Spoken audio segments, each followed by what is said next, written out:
সবাইকে school of engineering বিডির zero to hero on power system part 1 এর class number 6 এ স্বাগতম জানাচ্ছি।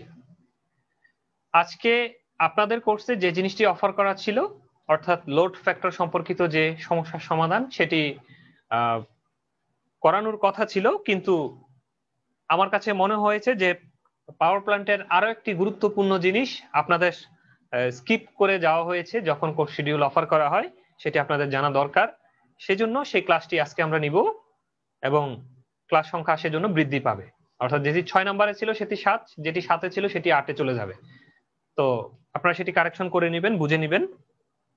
আজকে যেটি শুরু করব সেটি হচ্ছে নন কনভেনশনাল সোর্স অফ এনার্জি।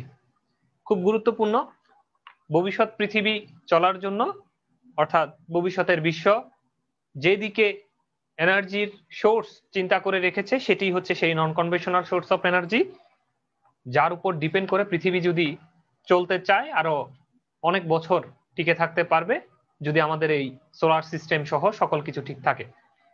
তো এই সকল এনার্জি সম্পর্কে একটা ধারণা, প্রাথমিক ধারণা একটা নেওয়া জরুরি, কারণ বাংলাদেশের অলরেডি যে এনার্জির যে টার্গেট, সেই এনার্জির টার্গেটের মধ্যে আগামী 2030 সাল নাগাদ 10 থেকে 15% হচ্ছে এই নন কনভেনশনাল সোর্স থেকে পাওয়ার প্রোডাকশনের একটা টার্গেট আছে।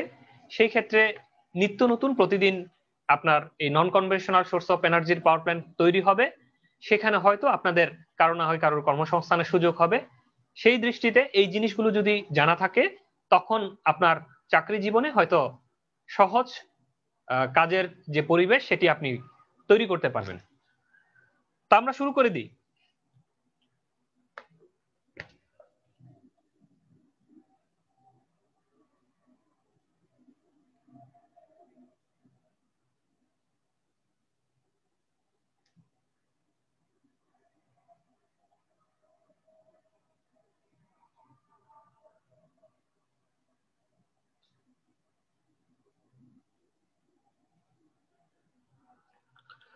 আরেকটি কথা বলে নিই, তো সেটি হচ্ছে কমিউনিকেশন বেঁচে ছিলেন আপনাদের সাথে। তো আপনারা এইখানেও হয়তো অনেকেই আছেন যে পাবলিক ইউনিভার্সিটি, প্রাইভেট ইউনিভার্সিটি থেকে গ্রাজুয়েশন করেছেন, তো আছেনই, পাবলিক ইউনিভার্সিটি থেকেও আছেন।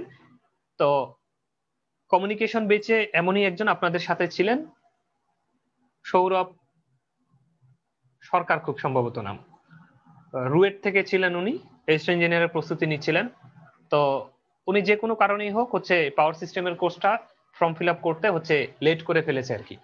তো উনি খুব করে রিকোয়েস্ট করছে, আমি সবসময় না করছি, তার কারণ হচ্ছে আমার ইথিক্স অ্যান্ড ইন্টিগ্রিটিতে এই জিনিসটা খাটে না। আপনারা জানেন অলরেডি 15-20 জনের মতো রিকোয়েস্ট আছে, আমি কারোরটাই রিসিভ করছি না। তো উনি যেহেতু পূর্বের কোর্সে ছিলেন আর আপনাদের সহপাঠী, তো আপনারা মতামত জানাবেন ওনাকে সুযোগ দেওয়া যায় কিনা। যদি যায় বলেন তাহলে আমি আপনাদের এই কোর্সে এনরোল করাবো, আর যদি না যায় সেক্ষেত্রে এনরোল করাবো না। তো এটা একটা ছোট্ট মেসেজ ছিল। তো এখন নন কনভেনশনাল সোর্স অফ এনার্জি এই জিনিসটি, এটি কি? কনভেনশনাল যে এনার্জির সোর্স সেটি কি? কনভেনশনাল মানে হচ্ছে চিরাচরিত যে জিনিসগুলো আমরা এখন যেভাবে পাওয়ার প্রোডাকশন করি সেগুলো হচ্ছে কনভেনশনাল। সেগুলো কি?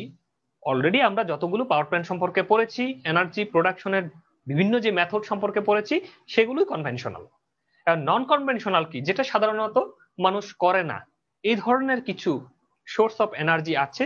সেই সোর্স অফ এনার্জির একটা ছোট্ট তালিকা আমরা পিছনে একদম ক্লাসের লাস্টে দিয়েছি, সেটা আগে বলে নিই। List of non conventional source of energy. কি কি নন কনভেনশনাল সোর্স আছে? Number 1, solar energy. আমরা যে সবার বাসাবাড়িতে ইদানিং আপনারা দেখতে পান যে শহরের বাসাবাড়িগুলোতেও ছাদে, আর গ্রামে তো এটা দিয়েই বিদ্যুৎ পেতে হয়। অনেক গ্রাম আছে এখনো বাংলাদেশে যে সোলার এনার্জির উপর ডিপেন্ড করে চলে।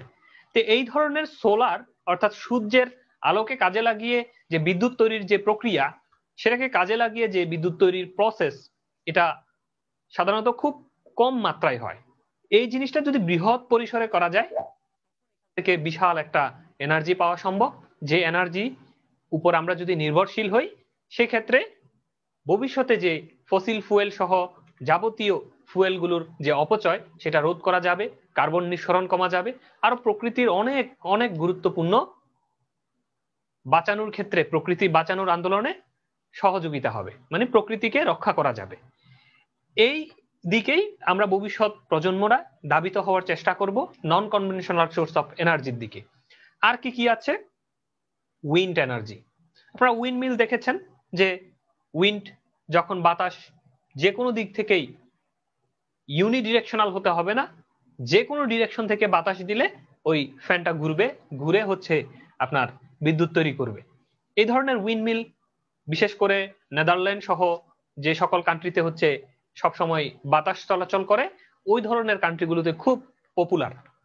তবে ইদানিং কালে কিছু উইন্ডমিল বের হয়েছে, আপনারা হয়তো দেখেছেন, যেটা হচ্ছে রাস্তার পাশে হচ্ছে যে বসানো থাকে। রাস্তার পারে যেরকম হাইওয়ে রোডের পাশে গাছ লাগানো থাকে না, ঠিক তেমনি বহির্বিশ্বে, উন্নত বিশ্বে এইখানে গাছের পরিবর্তে এই উইন্ডমিল গুলোকে লাগানো হয়। মানে এগুলো হচ্ছে যে কোনো ডিরেকশনে বাতাস আসলে ঘুরবে, খুব হালকা ঘুরবে, মানে এরকম কাবারে ইয়া করা আর কি, ফ্যানের ব্লেড গুলো একটু পেঁচানো, স্পাইরাল আকৃতির। তো বাতাস যে কোনো ডিরেকশনে আসলে স্পাইরাল জিনিসটাকে ঘুরায়, আমি ভিডিও নিয়ে দেখানোর চেষ্টা করব। তো ঘুরালে হচ্ছে সেখান থেকে খুব কম পরিমাণ বিদ্যুৎ পাওয়া যায়, আর সেই বিদ্যুৎকে কাজে লাগিয়ে হচ্ছে অনেকগুলো যখন একসাথে হবে একটা মোটামুটি মানের বিদ্যুৎ পাওয়া যায়। Biogas and biomass. বায়োগ্যাস আপনারা চিনেন, যে আমাদের যে বর্জ্যগুলো আছে, মানব বর্জ্য থেকে শুরু করে আমাদের যে খাওয়ার গৃহস্থালির যে বর্জ্য, সকল কিছু আমরা সেখানে যদি কোনো একটা জায়গায়, নির্দিষ্ট জায়গায় যদি জমা করে রেখে দিতে পারি, সেখানে মিথেন গ্যাস প্রডিউস হবে। সেই মিথেন গ্যাস থেকেই সাধারণত বিদ্যুৎ তৈরি হবে। অর্থাৎ গ্যাস যদি পাই, সেক্ষেত্রে আমরা সেখান থেকে তো বিদ্যুৎ তৈরি করতেই পারি। তো এইভাবে যে বায়োগ্যাস, বায়োমাস, হ্যাঁ, এই জিনিসগুলোর কনসেপ্ট গুলোকে বিল্ড আপ করে এনার্জি প্রোডাকশন করা হয়। এমএইচডি জেনারেটর আমরা আজকে দেখব। এমএইচডি জেনারেটর কি, এটা আপাতত এখন না বলি। জিওথার্মাল। জিওথার্মাল হচ্ছে যে আপনার মাটির মধ্যে তাপ আছে। আপনারা জানেন যে মাটির গভীরে যখন যাবেন সেখানে প্রচুর গরম, উপরে যেরকম ঠান্ডা প্রকৃতির বায়ুর কারণে, মাটির যত গভীরে যাওয়া যায় তত বেশি গরম। আপনারা এটার উদাহরণ হিসেবে জানবেন যে আমাদের এই মাটির যে কেন্দ্র, অর্থাৎ অনেকের মনে প্রশ্ন জাগতে পারে যে মাটি ফুটা করতে করতে করতে করতে আমরা আমেরিকায় ফুটা হয়ে বের হয়ে যেতে পারবো। অনেক ছোটবেলায় অনেক ধরনের মনে প্রশ্ন জাগে যে পৃথিবীর এপারে যদি বাংলাদেশ হয়, অপর পাশে কি আমেরিকা, তাহলে এটা ফুটা করে দিলে ওইদিকে চলে যেতে পারবো। আসলে এগুলো বাস্তবে সম্ভব না আর কি। তার কারণ হচ্ছে মাটির ঠিক মিডল পর্যায়ে যখন ফুটা করে মিডলে যাবেন, মিডলে যাওয়ার অনেক আগেই সেখানে প্রচুর গলিত লোহা, তারপরে হচ্ছে বিভিন্ন ধরনের যে মাটির বর্তমান যে রূপ দেখতে পাচ্ছেন, কার্বন, এই এই রূপগুলো সেখানে গলিত আকারে গরম, একদম লোহা যেরকম টকটকে গরম, গলে গলে নিচে যেরকম রস পড়ে, ঠিক এরকম গলিত লার্ভা সেখানে প্রতিনিয়ত ঘুরতেছে। পৃথিবী যেরকম যে সার্কেলে ঘুরে, ওই লার্ভা গুলো ওইরকম একটা নির্দিষ্ট অর্ডারে ঘুরতেছে। তাহলে সেখানে যখন যাবেন, এটা একটা সাগর আর কি, জাস্ট পানি যেরকম সাগর দেখতে পান, ওই মাটির গভীরেও হচ্ছে এই গলিত লার্ভাগুলোর সাগর আছে। তো সেখানে আপনি ডুবে মারা যাবেন আর কি। সেটার টেম্পারেচার এত হাই যে সেখানে আসলে কোনো কিছুই টিকা সম্ভব না। তাহলে এটা দ্বারা কি বোঝা যায় যে পৃথিবী ধীরে ধীরে ঠান্ডা হচ্ছে। কোন এক সময় পৃথিবীর উপরও কি ছিল, এই ধরনের গলিত লার্ভা ছিল, সেটা ধীরে ধীরে ঠান্ডা হচ্ছে। মাঝে মধ্যে আপনারা অগ্নিয়গিরি অগ্নুৎপাত, যে আগ্নেয়গিরি অগ্নুৎপাতের নাম শুনে থাকতে পারেন, যে সেখানে দেখা যায় যে অনেক লার্ভা বের হয়। এই যে গরম মানে তপ্ত যে লার্ভা, এটা কোত্থেকে বের হচ্ছে? এই ধরনের কোন একটা লিক পয়েন্ট বা কোন একটা উইক পয়েন্ট থাকে যেটা পৃথিবীর খুব কাছে, সেখান থেকে সেটা বেদ করে পৃথিবীর বাইরে চলে আসে। সেটাই এটার প্রমাণ আর কি। তো যে জিনিসটি বলতে চাচ্ছিলাম, যে এই ধরনের মাটির যত গভীরে যাওয়া যাবে, টেম্পারেচার তত রাইজ করতে থাকবে। মানে মাটির গভীরে কিন্তু অনেক তাপ। এই তাপটা আপনি যদি কাজে লাগাতে পারেন, 2-3 কিলোমিটার যদি মাটির গভীরে নিয়ে গিয়ে যদি সেখানে আপনার হিট কালেক্টর, মানে তাপকে গ্রহণ করবে এই ধরনের কোনো একটা আপনি যদি পাত যদি সেখানে বসিয়ে আসতে পারেন, সেই পাতটা হিটের কারণে গরম হবে, আর সেই হিট ট্রান্সফার হয়ে উপরে আসবে, ঠান্ডা হবে, সেখানে স্টিম জেনারেটর লাগিয়ে বিদ্যুৎ তৈরি করবেন। এই ধরনের যে টেকনোলজি, সেটার নাম হচ্ছে জিওথার্মাল টেকনোলজি, মানে জিওথার্মাল এনার্জি বলা হয় আর কি। টাইডাল পাওয়ার। সাগরের যে আপনার এই প্রতিনিয়ত যে আপনার জোয়ার ভাটা হচ্ছে, জোয়ার ভাটা ছাড়াও আরেকটা জিনিস হচ্ছে ঢেউ হচ্ছে না, প্রতি সময় ঢেউ আসতেছে সাগরে। এই যে ঢেউ তরঙ্গকে কাজে লাগিয়ে যদি বিদ্যুৎ তৈরি করা যায়, মানে ঢেউটা আসলো, আসার পরে আপনি আটকাই ফেললেন, আর যাওয়ার সময় মানে ঢেউটা যখন চলে যাবে তখন একটা ফ্যান বা একটা পাখাকে ঘুরাবে। এইভাবে যদি ঘুরায় তখন যে বিদ্যুৎটা তৈরি হবে সেটা হচ্ছে tidal power. Fuel sell, fuel cell হচ্ছে আমাদের যে বর্তমানে বাজারে ফুয়েল পাওয়া যায় অর্থাৎ পেট্রোল, অকটেন, এই ফুয়েলকে কাজে লাগিয়ে সেটার মাধ্যমে আপনার যদি কোনো বিদ্যুৎ তৈরি করা যায়, ফুয়েলকে জ্বালাবো না, ফুয়েলকে পুরাবো না, ফুয়েলের শুধু কেমিক্যাল রিয়াকশন করাবো, মানে ওই ফুয়েলের সাথে একটা পানির সাথে একটা বিক্রিয়া করাবো, বা ফুয়েলের সাথে বাতাসের সাথে একটা বিক্রিয়া করাবো, করাইয়া সেখান থেকে হাইড্রোজেনকে অপসারণ করে সেখান থেকে একটা কন্টিনিউ বিদ্যুৎ পাওয়ার চেষ্টা করব। ওই ফুয়েলটা আবার কাজে লাগানো যাবে, ওই ফুয়েলটা অপচয় হয়ে যাবে না, নষ্ট হবে না। ফুয়েল ফুয়েলের জায়গায় থাকবে, কিন্তু ফুয়েলটা বাতাসের সাথে বিক্রিয়া করে আরেকটা কেমিক্যাল রিয়াকশনের মাধ্যমে আমাকে বিদ্যুৎ দিবে। এই যে কনসেপ্ট, সেটা হচ্ছে ফুয়েল সেলের কনসেপ্ট। আমি কিন্তু সব পড়া পড়াবো না, কারণ এগুলো একটা পড়া একটা ক্লাস। আমি কথাগুলো বলে নিচ্ছি এই জন্য, ফুয়েল সেল নিয়ে পড়ালাম, পুরো ফুয়েল সেল একটা ক্লাস। তাহলে পক্ষে কি সম্ভব? শুধু নন কনভেনশনাল এনার্জি দিয়ে 10টা ক্লাস করানো যাবে। এই জন্য আমরা যেটা করব সেটা হচ্ছে আমরা নামগুলো এবং এটার কাজগুলো একটা প্রাথমিক ধারণা নেব। আপনাদের কাজ হচ্ছে সেই জিনিসগুলো নিয়ে ইউটিউবে ভিডিও দেখা, এই জিনিসগুলো নিয়ে, এই নামগুলো নিয়ে গুগলে সার্চ করে কন্টেন্ট পড়া, এটা হচ্ছে আপনাদের কাজ। আমি এখানে যেটা করাবো সেটা খুব গুরুত্বপূর্ণ দুটো জিনিস করাবো, সেই জিনিসটা আমি বলবো কিছুক্ষণ পরে। Thermo electric generation. Thermo electric generation এই জিনিসটা কি? এই জিনিসটা হচ্ছে আপনারা জানেন যে আমার তো আসলে ল্যাব সব ক্লোজ করে দিছি, নাহলে আজকে দেখাতাম। আচ্ছা আমি দেখি তারপরও আপনাদের 5 মিনিট বিরতি দিয়ে দেখাতে পারি কিনা। সেটা হচ্ছে যখন আপনার একটা থার্মোকুলার থাকবে, এই থার্মোকুলারের কাজ কি? কাজ হচ্ছে ওর এক পাশে ঠান্ডা দিতে হবে আর এক পাশে গরম দিতে হবে। এখন আপনি কোনো এক পাশে যদি ঠান্ডা দেন কিংবা গরম তাপ দেন, অপর পাশ অটোমেটিক ঠান্ডা হয়ে যাবে। এখন যদি আপনি অপর পাশে ঠান্ডা দেন, এ পাশে গরম দেন, তার থেকে বিদ্যুৎ তৈরি হবে। এই যে টেম্পারেচার ডিফারেন্স করে যে কোনো একটা মেশিন বা কোনো একটা সার্কিট থেকে যে বিদ্যুৎ পাওয়া যায়, এই যে কনসেপ্ট, সেটাই হচ্ছে বেসিক্যালি থার্মো ইলেকট্রিক জেনারেশন। এই জিনিসটি অনেক জায়গায় করা যায়, যেমন হচ্ছে রোডে প্রচুর সূর্যের তাপ পড়ে, তো সেখানে রোড সাধারণত সূর্যের তাপে কি থাকে? গরম থাকে। এখন রোডের নিচে যদি এই ধরনের বিশাল বড় প্লেটের থার্মো ইলেকট্রিক কুলার যদি স্থাপন করে দেওয়া যায়, সেক্ষেত্রে উপরে গরম থাকবে আর নিচের দিকে রোডে মাটির সাথে লাগানো থাকবে, সেখানে ঠান্ডা থাকবে। এই দুইটার যে টেম্পারেচারের ইফেক্ট, সেটাই কাজে লাগিয়ে সেখান থেকে বিদ্যুৎ পাওয়া সম্ভব। এই যে টেকনোলজি, সেটা হচ্ছে thermo electric generation. Thermionic converter. Thermionic converter নিয়ে আমি কম পড়াশোনা করেছি, আপনারা তারপর দেখে নেবেন, নাম একটা পেয়েছি লিখে দিয়েছি আর কি, এই ধরনেরই একটা কিছু। তো আজকে যেটি শিখবো, সোলার এনার্জি, এমএইচডি জেনারেটর। এই দুটো খুব গুরুত্বপূর্ণ, এই জন্যই আমি এই সোলার এনার্জির সম্পর্কে ডিটেলস, এমএইচডি জেনারেশনের সম্পর্কে ডিটেলস আপনাদেরকে পড়াবো। তবে বাকি যে জিনিসগুলো আমি বলেছি আপনাদেরকে শীট প্রোভাইড করব, সেই শীটে এই যে নামগুলো পেয়েছেন অবশ্যই মনে করে প্রতিটা জিনিস সম্পর্কে আপনারা দেখে নেবেন, এতে করে উন্নত বিশ্বের সাথে তাল মিলাতে আপনাদের সহজ হবে। তো আমরা সোলার পাওয়ার সম্পর্কে পড়াশোনা শুরু করি।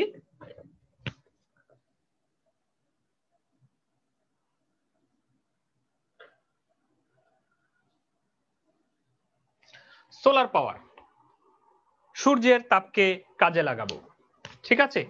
দুই ভাবে লাগাবো, একটা হচ্ছে আলোকে লাগাবো, আরেকবার হচ্ছে তাপকে লাগাবো। সূর্যের মধ্যে কি থাকে? সূর্যের আলো, বলেন তো সূর্যের আলো কি তরঙ্গ আকারে আসে নাকি ডাইরেক্ট আসে? এটা নিয়ে অনেক ধরনের মতবিরোধ আছে।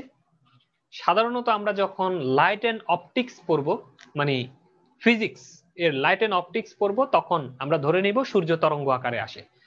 আমরা যখন কোয়ান্টাম ফিজিক্স নিয়ে পড়াশোনা করব, তখন হিসাব করব সূর্য ডাইরেক্ট আসে, সূর্যের আলো ডাইরেক্ট আসে, অথবা তরঙ্গ আকারে আসে, মানে দুই ভাবেই আসে।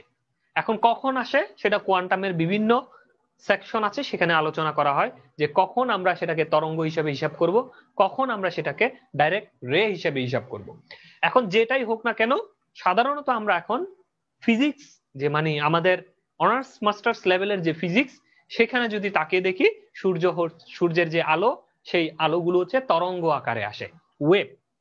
আমরা যে আলো বলি, আলো হচ্ছে বেসিক্যালি এই ধরনের তরঙ্গ আকারে চলে। আপনার কাছে মনে হতে পারে আমি তো লাইট মারলাম, লাইট তো এইভাবে সোজা আসলো। আসলে কিন্তু আলো এরকম সরল পথে যায় না, আলো কিন্তু এরকম তরঙ্গ আকারে গমন করে। এখন এটা কিভাবে বুঝবেন? এটা বুঝবেন হচ্ছে আগের আমলের যে টর্চ লাইট আছে, সেই গ্রামের বাড়িতে ব্যাটারি দিয়ে যে টর্চ লাইট গুলো পাওয়া যেত, এখানে একটা বাল্ব লাগানো থাকতো। এই টর্চ লাইট যখন আপনার এইভাবে করে জ্বালানো হতো, তখন আপনারা দেখতে পেতেন যে টর্চ লাইটে কিছু কিছু জায়গায় এরকম অন্ধকার অন্ধকার, কিছু কিছু জায়গায় আলো। ঠিক এরকম রাউন্ড করা কিন্তু লাইট, কেমন আপনারা তাকালেও বুঝে যেত যে কিছু কিছু জায়গায় এরকম ছায়ার মতো কালো, আর কিছু কিছু জায়গায় হচ্ছে আলোকিত। এই জিনিসটি যে ক্রিয়েট হয়েছে, এই যে তৈরি হয়েছে, এই জিনিসটি বেসিক্যালি হচ্ছে তরঙ্গগুলো, মানে খুব ক্ষুদ্র তরঙ্গ, কিন্তু সেখানে আলোর যে বাল্ব, সে বাল্ব ভেদ করে যে আলোটা যাচ্ছে, সেখানে একটা একটার সাথে ইন্টারফেয়ার করছে। মানে আমি যদি বলি এটা হচ্ছে একটা আলোর তরঙ্গ, মনে করেন এখানে আরো একটা আলোর তরঙ্গ গেল, তার পাশে এখানে আর একটা আলোর তরঙ্গ গেল। এখন দেখুন এই জায়গায় এই তরঙ্গটা আর এই তরঙ্গটা অনেক দূরে অবস্থান করছে, কিন্তু এই জায়গায় এই তরঙ্গকে একটা একটাকে কি করলো, ছেদ করলো। তো একটা তরঙ্গ আরেকটা তরঙ্গকে যেখানে ছেদ করেছে, সেটাকে বলা হয় ব্যানিশ। মানে এই পয়েন্টে কোনো আলো আসবে না, কারণ একজন আরেকজনকে এখানে ব্যানিশ করে ফেলেছে। কিন্তু যে দুইটা তরঙ্গে দূরে দূরে অবস্থান করছে, ওই দুইটা তরঙ্গে হচ্ছে সবচেয়ে বেশি উজ্জ্বল আলো প্রদান করবে আলো। তাহলে এই জন্য এই যে কালো যে জিনিসটা দেখতে পাচ্ছেন, এই জায়গায় হচ্ছে এই ব্যানিশ পয়েন্ট গুলো, বেসিক্যালি এই কালো হচ্ছে এই ব্যানিশ পয়েন্ট, যেখানে দুটো তরঙ্গ ছেদ করে একটা একটাকে ব্যানিশ করে ফেলেছে। আর এই যে আলোকিত যে পয়েন্ট দেখতে পাচ্ছেন, আলোকিত পয়েন্টটা হচ্ছে এই দূরের পয়েন্ট, যেখানে একটা তরঙ্গ আলোর আর একটা তরঙ্গকে কি করে নাই, ছেদ করে নাই, দূরে দূরে অবস্থান করছে। তো এই ধরনের আমরা কোহেরেন্ট, নন কোহেরেন্ট সোর্স, বিভিন্ন সোর্স সম্পর্কে ফিজিক্সে অনেকে আপনারা যারা ইউনিভার্সিটিতে পড়াশোনা করেছেন তারা জানেন যে আলোর বিভিন্ন সোর্স সম্পর্কে, কোহেরেন্ট সোর্স, নন কোহেরেন্ট সোর্স, তারপরে হচ্ছে আরো অনেক কিছু আছে আর কি। তো এইভাবে আমরা বুঝতে পারি আলো আসলে ডিরেক্ট মানে সরল পথে চলে না, আলো কিন্তু তরঙ্গ আকারে চলছে। এখন এই আলোর ভিতরে আরো যত ঢুকবেন, আলোর ভিতরে যখন ঢুকবেন, তখন দেখবেন যে আসলে আলো কখনো তরঙ্গ কখনো সরল পথে চলে। সেটা কোয়ান্টাম ফিজিক্সের ক্ষেত্রে বললাম আর কি। তা এখন আমার যে মূল উদ্দেশ্য, এই যে সোলার পাওয়ার, সূর্য থেকে যে আলো আসছে, এটা হচ্ছে আমাদের সেই ছোটবেলার সূর্যি মামা। এই সূর্য মামার থেকে কি করছে, আলো আসছে পৃথিবীতে। আলো কিভাবে আসছে, এইভাবে তরঙ্গ আকারে আসছে। এখন পৃথিবীতে যে তরঙ্গ আকারে আলোগুলো আসছে, এই আলোগুলোর মধ্যে কি থাকে? আলোগুলোর ভিতরে থাকে বেসিক্যালি ফোটন, বলা হয় এটাকে ফোটন কণা। এই জন্য আলো যেহেতু সরাসরি তরঙ্গ আকারেও চলে না, আবার যেহেতু সরল পথেও চলে না, এটা নিয়ে একটা ঝামেলা আছে। মানে তরঙ্গ সরল পথ দুই কন্ডিশনে আমাদের হিসাব করতে হয়। এই জন্য এই কণার নাম দেওয়া হয়েছে ফোটন কণা। এই আলোর যে ফোটন, এখন থেকে আমরা আলোর তরঙ্গ বলবো না, আলোর সরল রেখাও বলবো না।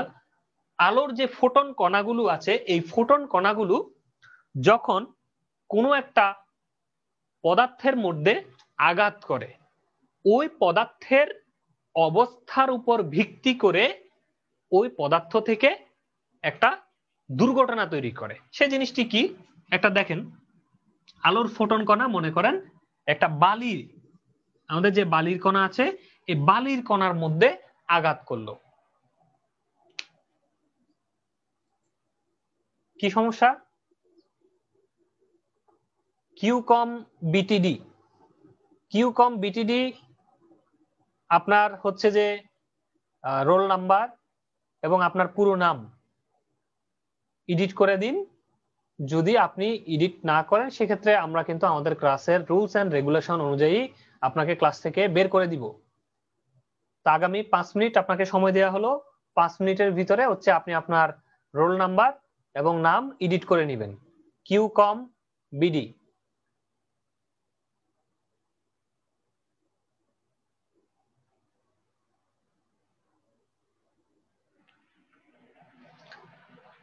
মনে করেন বালি, তাহলে বালির গায়ের উপরে ফোটন কণা পড়লো। ফোটন কণা যখন বালির গায়ের উপরে পড়লো তখন বালিতে একটা ঘটনা ঘটবে, মানে তার এখানের যে ইলেকট্রনিক যে বিন্যাস ছিল সেই বিন্যাসের গায়ের উপরে একটা আঘাত তৈরি করবে। এই যে প্রসেস, এই যে নিয়ম, এটার উপর বেস করে আমরা সোলার টেকনোলজিটাতে আগাবো। তাহলে চলুন আমরা দেখে নিই একটা সোলার সেল। প্রথমে আমরা একটা সোলার সেল সম্পর্কে পড়াশোনা করব, কিভাবে বিদ্যুৎটা তৈরি হচ্ছে, আপনারা কিভাবে বানাতে পারবেন এটা। এই বিদ্যুৎ তৈরির প্রসেসটা যদি একজন ইঞ্জিনিয়ার হিসেবে আপনার জানা না থাকে, তাহলে শুধুমাত্র একটা বাজার থেকে প্যানেল কিনে নিয়ে এসে, কন্ট্রোলার কিনে নিয়ে এসে, ব্যাটারি কিনে নিয়ে এসে, লাইট ফ্যান আপনিও তো লাগাতে পারেন, একজন ইলেকট্রিশিয়ানও লাগাতে পারে, তাই না? তো একজন ইলেকট্রিশিয়ান আর আপনার মধ্যে পার্থক্য কোথায় হবে? পার্থক্যটা হবে আপনি সূর্যের আলোটা পড়ে কিভাবে বিদ্যুৎটা তৈরি হচ্ছে সেটা জানেন, কিন্তু সে জানে না। সে জানে যে প্লেটের উপরে আলো পড়লে বিদ্যুৎ তৈরি হয়, তার নলেজ থাকবে ওই পর্যন্ত, কিন্তু আপনারটা থাকবে আর একটু ডিপে। এই জন্যই আপনাকে এটা জানতে হবে। আমরা সোলার সেল নিয়ে কথা বলছি। আমি আগে একটা চিত্র আঁকি।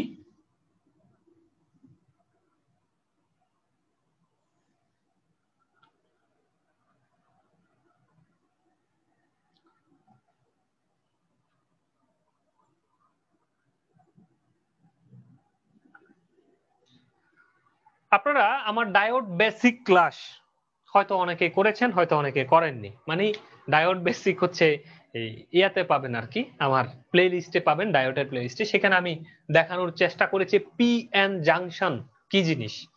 আমরা আবার একটু ক্লাসের স্বার্থে বলে নিব। মানে আপনি করলেন কি, বালি আছে না, মরুভূমি থেকে বালি নিয়ে আসলেন।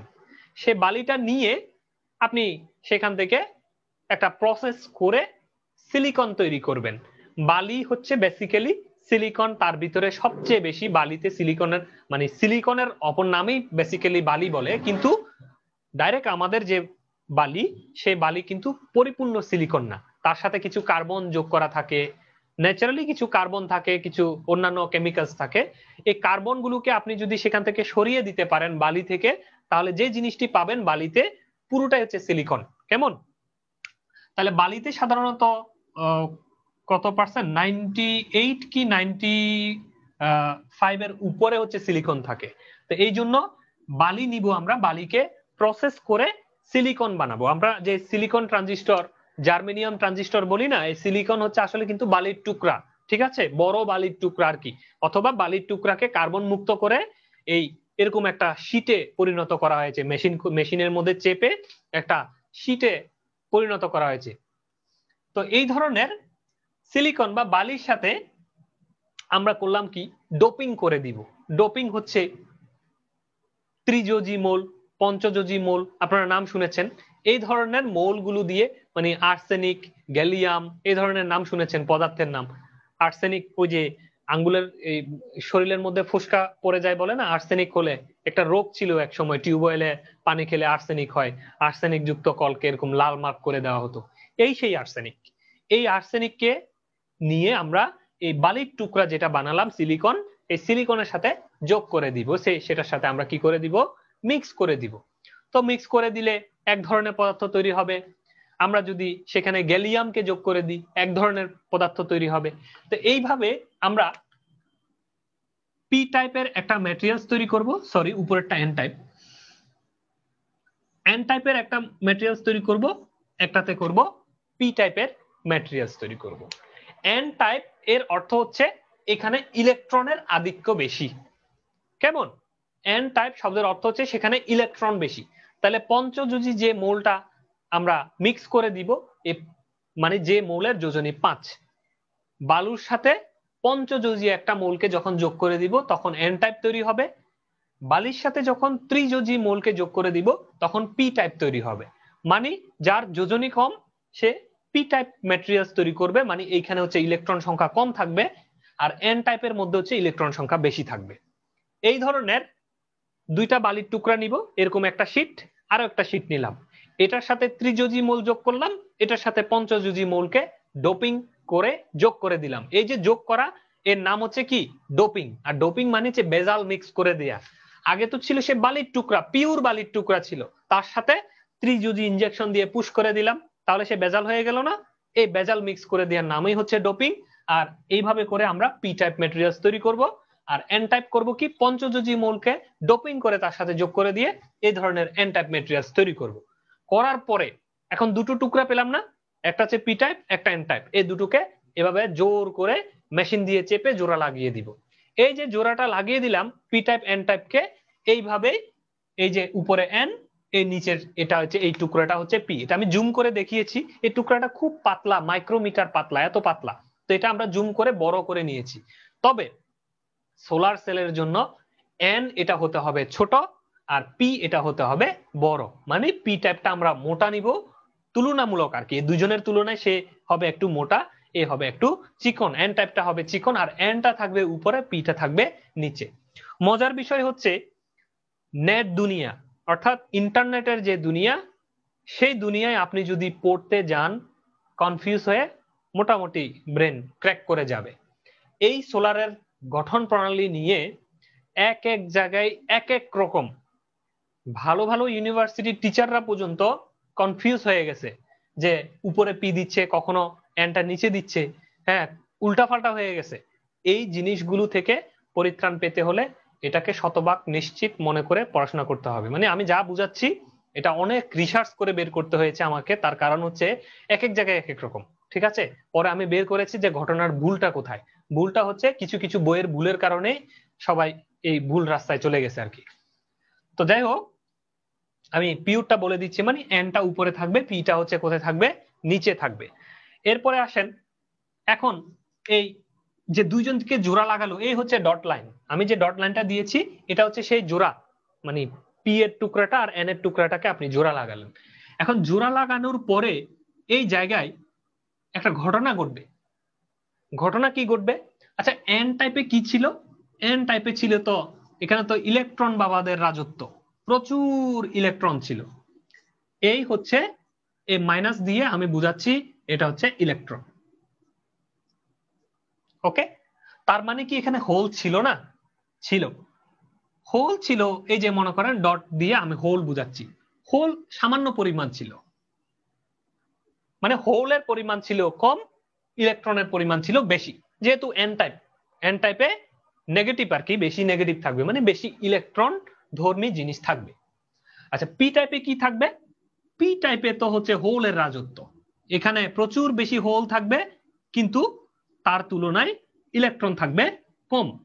তাহলে আমরা মেজরিটি চার্জ ক্যারিয়ার এবং মাইনরিটি চার্জ ক্যারিয়ার যদি বলি, মেজরিটি এবং মাইনরিটি, মানে মাইনরিটি মানে আমরা আর কি বলে না সংখ্যালঘু, সেই সংখ্যালঘু আর কি। হ্যাঁ, মাইনরিটি মনে করেন এই পিতে, এটা এখানে আমরা মাইনরিটি আর আপনারা যারা আছেন তারা মেজরিটি, ঠিক আছে। মানে মাইনরিটি চার্জ ক্যারিয়ার হচ্ছে ইলেকট্রন, মেজরিটি চার্জ ক্যারিয়ার হচ্ছে হোল। কোথায়? পি টাইপে।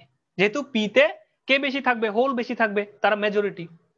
আবার ঠিক মনে করেন জাপানে চলে গেলাম, ঠিক আছে, সেখানে আমাদের পার্টিরা বেশি আর কি, ঠিক আছে, সেখানে গিয়ে হয়ে গেলাম আমরা মেজরিটি, আপনারা তখন হয়ে গেলেন কি মাইনরিটি।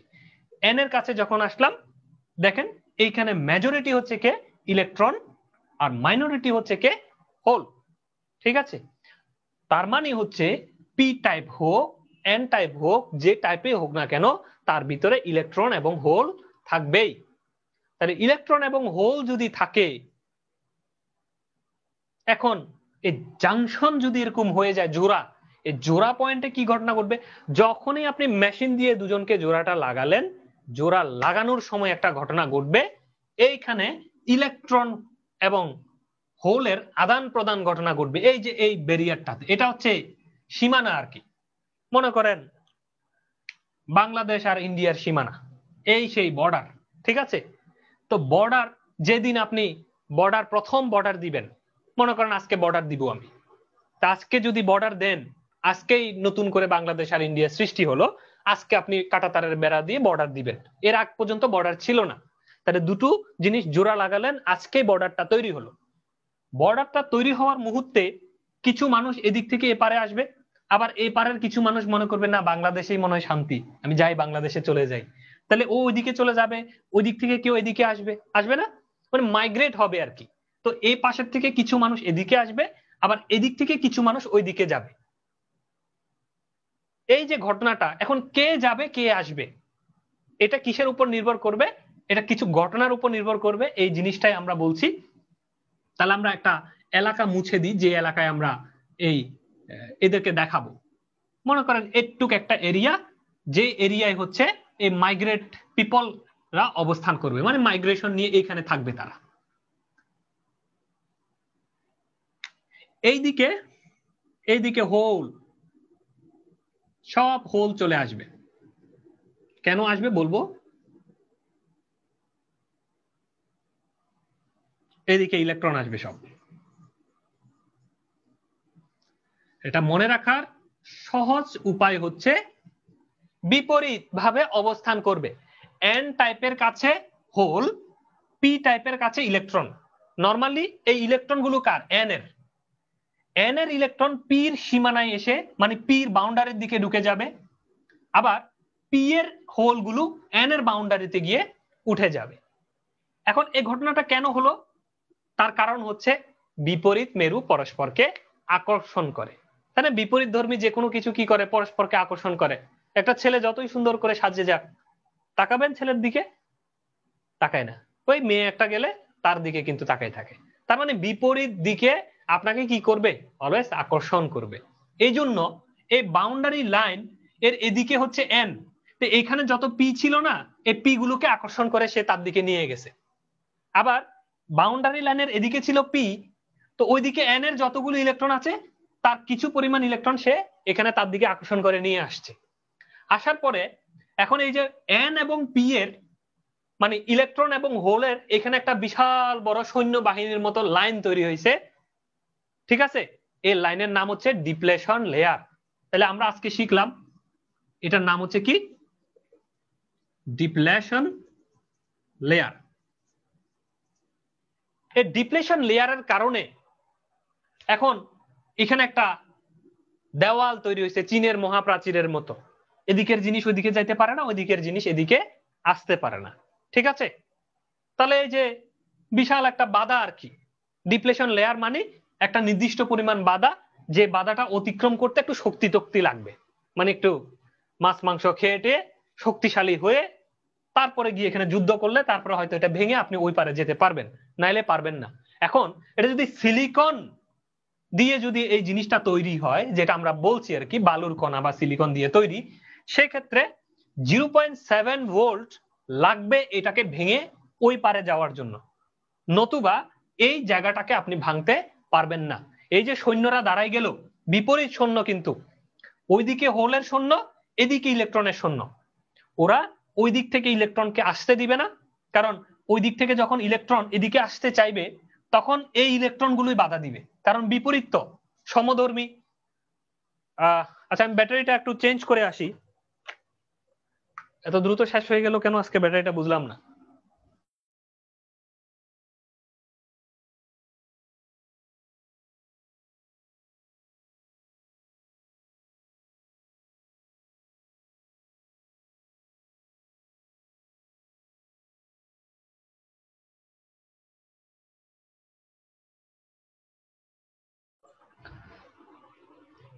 আচ্ছা, তো যেটি বলছিলাম যে যখন এখানে তো ইলেকট্রন গুলো বসে আছে, এই ইলেকট্রন গুলো যখন এদিকে আসতে চাইবে, সমধর্মিত, এই জন্য এই ইলেকট্রন গুলো একজন আরেকজনকে আসতে দিবে না।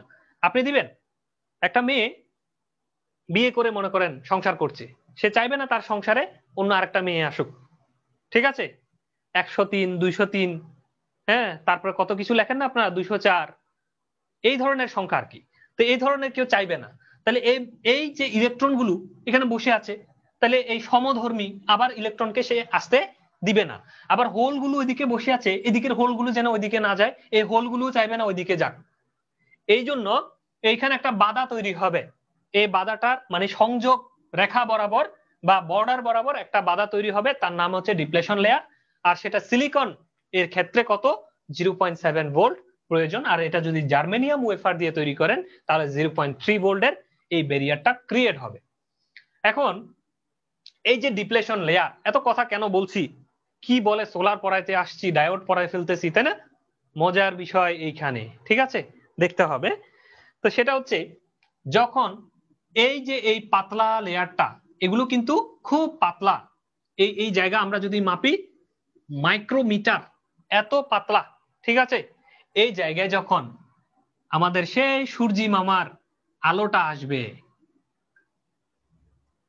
এই যখন সূর্যের আলো এই জায়গায় পতিত হবে, মানে ফোটন কণা যখন এইভাবে আসবে, তখন ওরা এসে এই রাস্তা, এখানে তো ফাঁকা, এখানে তো অনেক গেপ, এখান দিয়ে ঢুকে এই যে ডিপ্লেশন লেয়ারের মধ্যে আসবে।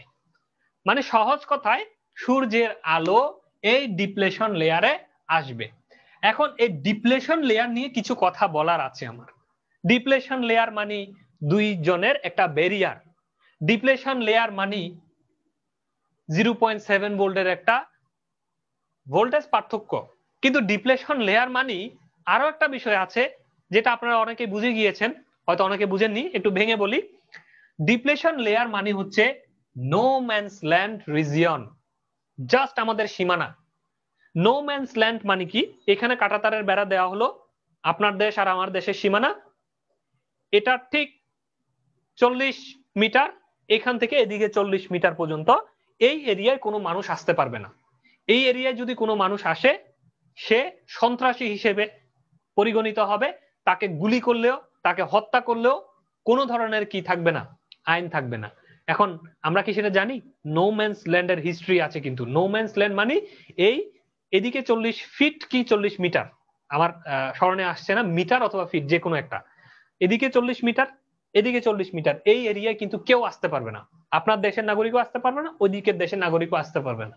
যদি কেউ আসে, তাকে গুলি করলে প্রতিপক্ষ, সেটার কোনো বিচার হয় না, আন্তর্জাতিক আদালতে তার কোনো বিচার নাই। এই যে নো ম্যানস ল্যান্ড, ঠিক তেমনি এই যে সীমানা মধ্যরেখা, এই বরাবর এইখানে যতগুলো ইলেকট্রন আছে ঠিক ততগুলো প্রোটন এই আছে, হোল আছে।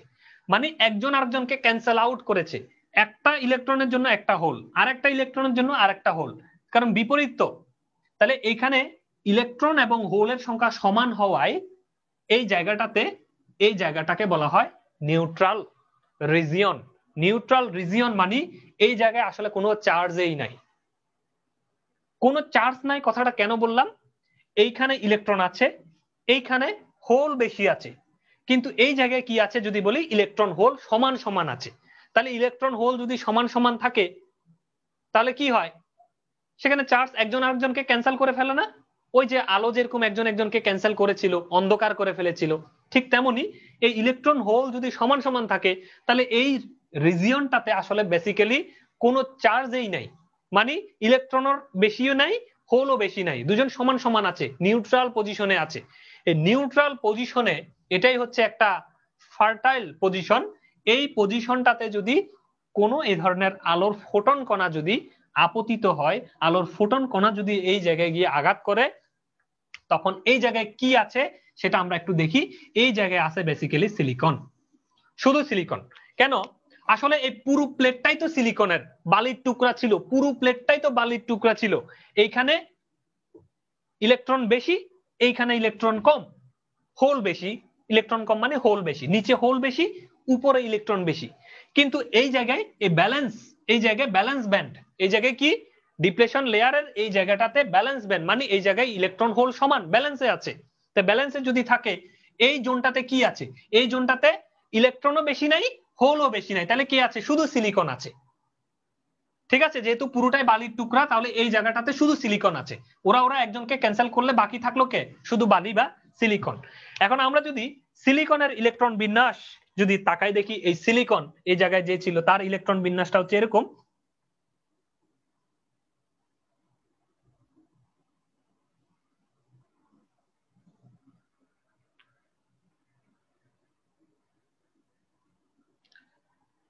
এটা হচ্ছে নিউক্লিয়াস, কেন্দ্র। ফার্স্ট কক্ষপথে 2টা, দ্বিতীয় কক্ষপথে 8টা, ওকে, তৃতীয় কক্ষপথে 4টা, টোটাল 14। সিলিকনের ইলেকট্রন বিন্যাস হচ্ছে 14। এখন এই জায়গাটাতে তাহলে কে আছে? এই ডিপ্লেশন রিজিয়নে ইলেকট্রনও নাই, হোলও নাই, মানে আসলে দুজনেই আছে, কিন্তু একজন একজনকে ক্যান্সেল করে নাই হয়ে গেছে আর কি। তাহলে এই জায়গাটাতে আছে শুধু সিলিকন, মানে বালির টুকরাটাই আছে। এই বালির টুকরা বা সিলিকনে যদি এই সূর্যের ফোটন কণা যদি আঘাত করে তখন একটা ঘটনা ঘটবে, তখন এই যে বাইরের যে শেষ কক্ষপথের যে ইলেকট্রন, এই ইলেকট্রনকে আঘাত করবে, আঘাত করে তার এই জায়গা থেকে স্থানচ্যুতি ঘটাবে। তাহলে এখানে আঘাত করার সাথে সাথে ইলেকট্রন এইভাবে বের হয়ে যাবে, এই ইলেকট্রনটা বের হয়ে যাবে এই শেষ কক্ষপথ থেকে, মনে করেন একটা বের হয়ে গেল। তাহলে সিলিকন, এই যে সিলিকনের টুকরা, এই সিলিকনের টুকরা থেকে শেষ কক্ষপথের একটা ইলেকট্রনকে এই আলোর ফোটন বের করে দিল। এখন একটা ইলেকট্রন বের হলে এখানে কি তৈরি হয়? অসামঞ্জস্যতা তৈরি হয় না? আগে তো তারা ব্যালেন্স ছিল, আগে বালুর কণা ছিল, কিন্তু এখন কি হলো? এখন তার ভিতর থেকে একটা ইলেকট্রন সরে গেছে, আর একটা ইলেকট্রন সরে গেলে তার মধ্যে একটা হোল তৈরি হয়। হোল তৈরি হওয়া মানে হচ্ছে তার একটা খালি জায়গা তৈরি হয়। এই যে ইলেকট্রন সরে গেছে তার জায়গায়, তো এখানে কি তার একটা সিট ছিল, তো তার নামে একটা সিট বরাদ্দ ছিল, এই সিটটা এখন খালি হয়ে যায়, এই খালিটাকেই বলা হয় হোল। আপনারা অনেকেই হয়তো মনের ভিতরে প্রশ্ন ঘুরপাক খাচ্ছিল, এই হোল আবার কি জিনিস রে বাবা, এটা আবার কি? ইলেকট্রন তো না হয় শোনা যায় ইলেকট্রন, প্রোটন, নিউট্রন, এই হোলটা কি? হোলটা হচ্ছে সিট, প্রধান শিক্ষকের সিট। সেই সিটটা থেকে প্রধান শিক্ষককে সরিয়ে দিলাম, চেয়ারটা ফাঁকা, দিস ইজ কল্ড হোল। এই জায়গায় ইলেকট্রন ছিল, ওই ইলেকট্রন গুলোকে এখান থেকে সরিয়ে দিয়েছি, কেমিক্যালি পারি, যেভাবে পারি আমি এখন থেকে ক্ষমতা দিয়ে, রাজনৈতিক পাওয়ার দিয়ে সরিয়ে দিয়েছি। এই যে খালি তৈরি হলো, দিস ইজ কল্ড হোল। ওকে, তো এই যে এখান থেকে ইলেকট্রন সরে গেল, সরে গেলে সিটটা ফাঁকা হয়ে গেল, ফাঁকা হয়ে গেলে একটা হোল তৈরি হলো, আর একটা ইলেকট্রন বাইরে চলে গেল। বাইরে যেটা চলে গেল সেটার নাম হচ্ছে ফ্রি ইলেকট্রন। আপনারা তো এর আগে জানেন ইলেকট্রিসিটি প্রবাহের মূল শর্তই কিন্তু এই ফ্রি ইলেকট্রন। তাহলে এই ফ্রি ইলেকট্রন ক্রিয়েট হলো, আর একটা খালি হোল তৈরি হলো। তার মানে আলোর কণা আঘাত করার সাথে সাথে এক সেট, মানে দুটো জিনিস তৈরি হবে, একটা ইলেকট্রন আর একটা হোল। ঠিক আছে, এই যে ইলেকট্রন, এই ইলেকট্রনটার নাম হচ্ছে ফ্রি ইলেকট্রন। তাহলে এখন ফ্রি ইলেকট্রনকে এই জায়গা থেকে যখন আমি বের করে দিলাম, এই জায়গা থেকে যখন বাড়ি মেরে বের করে দিলাম, আলোর কণা, ফোটন কণা যখন এখানে বাড়ি মেরে তাকে বের করলো, এই ফ্রি রিজিয়ন থেকে ইলেকট্রন তৈরি হবে। এই ইলেকট্রন একটা ঘটনা ঘটাবে। এই ইলেকট্রন কি করবে? এই জায়গায় যখন একটা ইলেকট্রন আসবে, সে তার ঘরে চলে যাবে। ঠিক আছে, সে কোথায় চলে যাবে? তার ঘরে চলে যাবে, মানে যেখানে ইলেকট্রন সবচেয়ে বেশি আছে সেই ইলেকট্রনের জায়গায় সে চলে যাবে। এক সেট, একটা সেট তৈরি হবে, এক জোড়া তৈরি হবে, একটা ইলেকট্রন, একটা হোল তৈরি হবে। এই হোল গুলো আসবে এইখানে, আর ইলেকট্রনটা চলে যাবে তার ঘর, মানে যেখানে ইলেকট্রনের আধার সেখানে সে চলে যাবে। এইখান থেকে সে কি করবে? যে ফ্রি, ফ্রি মানে কি? সে চলতেছে, নড়াচড়া করতেছে, এই তো, এই নড়াচড়া করতেছে মানে সে এদিকে উঠে যাবে। এখন এইখানে যখন উঠবে তখন কি তৈরি হলো? এইখানে একটা ইলেকট্রন বেশি, এইখানে একটা হোল বেশি তৈরি হলো। এইভাবে যখন এইখানে আলোর কণা, হাজার হাজার আলোর কণা যখন, হাজার হাজার ফোটন কণা যখন এই ডিপ্লেশন রিজিয়নটাতে আঘাত করতে থাকবে, তখন এই ডিপ্লেশন রিজিয়নে বারবার এক সেট হোল এবং ইলেকট্রন তৈরি হবে। হোল এবং ইলেকট্রন তৈরি হলে হোল গুলো এখানে যাবে, ইলেকট্রন গুলো ওখানে যাবে, হোল গুলো এখানে আসবে, ইলেকট্রন ওখানে যাবে। তার মানে এভাবে যেতে যেতে এখানে প্রচুর ইলেকট্রন তৈরি হবে, প্রচুর ইলেকট্রন চলে আসবে, আর এখানে প্রচুর হোল তৈরি হবে। মানে হোল গুলো এখানে চলে আসবে, ইলেকট্রন গুলো ওখানে যাবে। এখন এই দুই মাথায় আমরা যদি একটা তার লাগিয়ে, এইখানে যদি একটা তার লাগিয়ে দিই এন এর সাথে, আর এই পি এর সাথে যদি একটা তার লাগিয়ে দিই, তাহলে এই দুই মাথায় একটা পটেনশিয়াল ডিফারেন্স দেখতে পাবো। মানে এখানে ইলেকট্রনের আধিক্য থাকার কারণে, এখানে হোলের আধিক্য থাকার কারণে দুইজনের মধ্যে একটা পটেনশিয়াল ডিফারেন্স বা ভোল্টেজ পাওয়া যাবে। সে ভোল্টেজটাকে কাজে লাগিয়ে আমরা কি করব? কোন লোড চালাবো। এখন আসেন, এটা মুছে দিলাম, কেমন ডিপ্লেশন লেয়ার শব্দটা তো থাকতেই হবে এমন কোনো কথা নেই, তাই না? আমরা এইখানে একটা বাতি লাগিয়ে দিলাম, এইভাবে মনে করেন একটা বাল্ব লাগিয়ে দিলাম।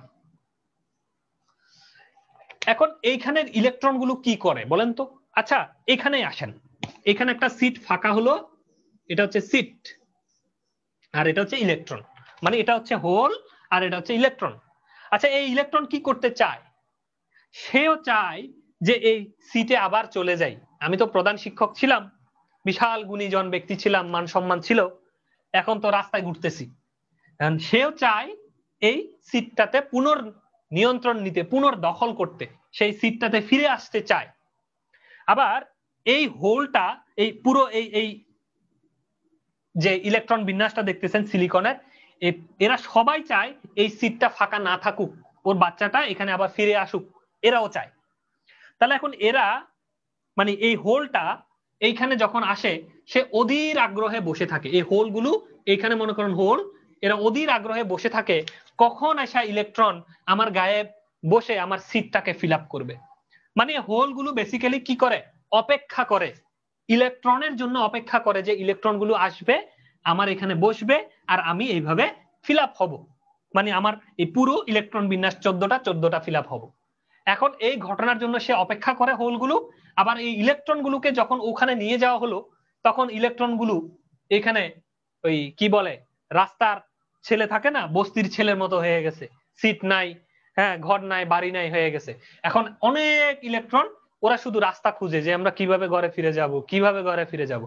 তখন যদি আপনি এইখানে একটা তার লাগিয়ে দেন, একটা যদি ওয়্যার এইভাবে লাগিয়ে দেন, তখন এই ওয়্যারের ভিতর দিয়ে ইলেকট্রন গুলো ঢুকার পরে এই কয়েলের ভিতর দিয়ে ঢুকে ঢুকে ঢুকে ঢুকে এইভাবে করে এই রাস্তা দিয়ে বাড়িতে ফিরে আসে।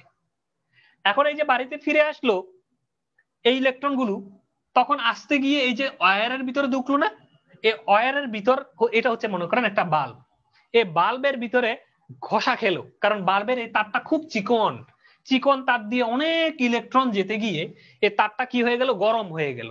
আর তারটা গরম হলে সেখানে আপনি গ্যাসটা, নিষ্ক্রিয় গ্যাস ঢুকিয়ে রাখলেন, আর বাল্বটা মনে হচ্ছে যেন জ্বলছে, বা আপনি পড়ার টেবিলে সেই বাল্বটাকে কাজে লাগিয়ে পড়া পড়লেন। মানে আলোর শক্তিটা আপনি সুবিধা নিলেন। কিন্তু এই আলোর শক্তি আপনি সুবিধা নিচ্ছেন, কিন্তু এখানে কতজনের কি আছে জানেন, কতজনের ত্যাগ আছে, এতগুলো ইলেকট্রনের সেখানে যুদ্ধ আছে, এতগুলো ইলেকট্রন এই রাস্তা দিয়ে যেতে পারে না, কষ্ট হয় তাদের। এই এতগুলো ইলেকট্রন কষ্ট করে যেতে গিয়ে ঘষা মাজা খেয়ে সেখানে সংঘর্ষ বাঁধিয়ে আগুন ধরায়। আর এই আগুনটা লাল করে যখন জ্বলে, তখন সেখানে গ্যাস দেওয়ার সাথে সাথে সেটা আলোকিত মনে হয়, আপনি বাতির সুবিধা পাচ্ছেন। আসলে এই যে বাতির সুবিধা, সেটা কেন পাচ্ছেন, আসলে পাচ্ছেন হচ্ছে এই উপরে যতক্ষণ ইলেকট্রন থাকবে, ওই ইলেকট্রন গুলো তাদের নিজ ঘরে মানে হোলের কাছে চলে যেতে চাইবে, এটা ফিল আপ করার জন্য, 14টা ফিল আপ করার জন্য চলে যেতে চাইবে। আর আপনি সেই সুযোগে তাদেরকে যাওয়ার একটা রাস্তা তৈরি করে দিয়ে পাখা ঘুরিয়ে নিচ্ছেন, বাতি চালিয়ে, হ্যাঁ, লাইটের আলো নিয়ে রাতের অন্ধকার দূর করছেন। এই যে প্রসেস, এই প্রসেস কতক্ষণ থাকবে, যতক্ষণ আপনার এখানে আলো পতিত হতে থাকবে। মানে যত সূর্যের আলো এখানে পড়তে থাকবে, এইখান থেকে এক জোড়া ইলেকট্রন আর এই হোল তৈরি করতে থাকবে। আর ইলেকট্রন তৈরি হওয়া মানে এখানে বারবার ইলেকট্রন আসবে, আর এই ইলেকট্রন গুলোকে আপনি নিয়ে কাজে লাগাবেন। এই হচ্ছে সোলার সেল। এখন এই জায়গায় আপনি এখন কাজে না লাগিয়ে যদি এখানে একটা ব্যাটারি লাগায় রাখেন, তখন এই ইলেকট্রন গুলো কি করবে, ব্যাটারিকে চার্জ করবে। ঠিক আছে, কি করবে, ব্যাটারিকে চার্জ করবে। আর ওই চার্জের শক্তিকে কাজে লাগিয়ে আপনি রাতের বেলা যখন সূর্যের আলো থাকবে না, তখন বাসাবাড়িতে লাইট ফ্যান চালাতে পারবেন। সেটা আমরা দেখব, কিন্তু আমরা আগে বেসিক প্রিন্সিপাল বোঝার চেষ্টা করছি যে আলোটা কিভাবে পড়ে আসলে, ঠিক আছে, পড়লে কিভাবে বিদ্যুৎটা তৈরি হয়। এখন এই যে আমি কথা বললাম, এটা হচ্ছে this for only single cell, শুধু একটা সেলের জন্য বললাম, ঠিক আছে, একটা সেল, ছোট্ট একটা সোলারের সেল এই কাজটা করে। আর এইখানে যে ভোল্টেজটা পার্থক্যটা তারা তৈরি করে, এই ভোল্টেজ পার্থক্যটার মান হচ্ছে 0.5 ভোল্ট। ঠিক আছে, কত ভোল্ট, 0.5 ভোল্ট। আর এটা এই টার্মিনালটা হবে মানে পি এর টার্মিনালটা হবে প্লাস, এই টার্মিনালটা হবে মাইনাস। আমরা জানি, আমরা যদি বলি কারেন্ট কোন দিক দিয়ে প্রবাহিত হচ্ছে, কারেন্ট এই প্লাস থেকে মাইনাসের দিকে প্রবাহিত হচ্ছে, কিন্তু ইলেকট্রন প্রবাহিত হবে মাইনাস থেকে প্লাসের দিকে। আমরা সবাই জানি, তাই না, ইলেকট্রনের প্রবাহ কারেন্ট প্রবাহের উল্টা দিকে। তাহলে আমরা যখন অঙ্ক করব, তখন বলবো যে আসলে কারেন্ট এদিকে যায়, আসলে এটা ভুয়া, কারেন্ট এদিক দিয়ে যায় না, ইলেকট্রন আসলে যেদিক দিয়ে যায় কারেন্ট ওই দিক দিয়ে যাওয়ার কথা ছিল, কিন্তু বই টই লিখে ফেলছে, এটা নিয়ে অনেক কথা হয়ে গেছে, এই জন্য এটাকে আর বাড়াবাড়ি করে নাই, বলে দিছে যে কি ইলেকট্রন যেদিকে প্রবাহিত হবে কারেন্ট প্রবাহ তার উল্টা। এটাই আপনারাও ধরে নেবেন, আমিও ধরে নিয়েছি, ভবিষ্যৎ প্রজন্মও ধরে নিবে। তাহলে আমরা একটু বুঝলাম যে প্লাস হবে এটা আর মাইনাস হবে এন টার্মিনালটা। এইভাবে পি এন জাংশন এর যে ডিপ্লেশন রিজিয়ন সেটাকে আলোর ফোটন কণা বাড়ি মেরে এই ইলেকট্রন প্রোটন এই ফোটন তৈরি প্রোটন বলছি বারবার হোল তৈরি করবে। এই হোল এবং ইলেকট্রনের যে আনব্যালেন্স এই জিনিসটাকে কাজে লাগিয়ে আমরা বিদ্যুৎ পাবো। এটাই হচ্ছে একটা সোলার সেলের বেসিক প্রিন্সিপাল। তো এখানে আমরা বলেছি, এই কথাগুলি বলেছি, আপনারা পড়ে নেবেন। আমি রিডিং পড়ছি। In solar cell, a very thin layer of N materials is placed into top of the P type. তাহলে একটা থিন, খুব পাতলা একটা লেয়ার N টাইপের P টাইপের গায়ের উপরে আমরা তুলে রাখবো।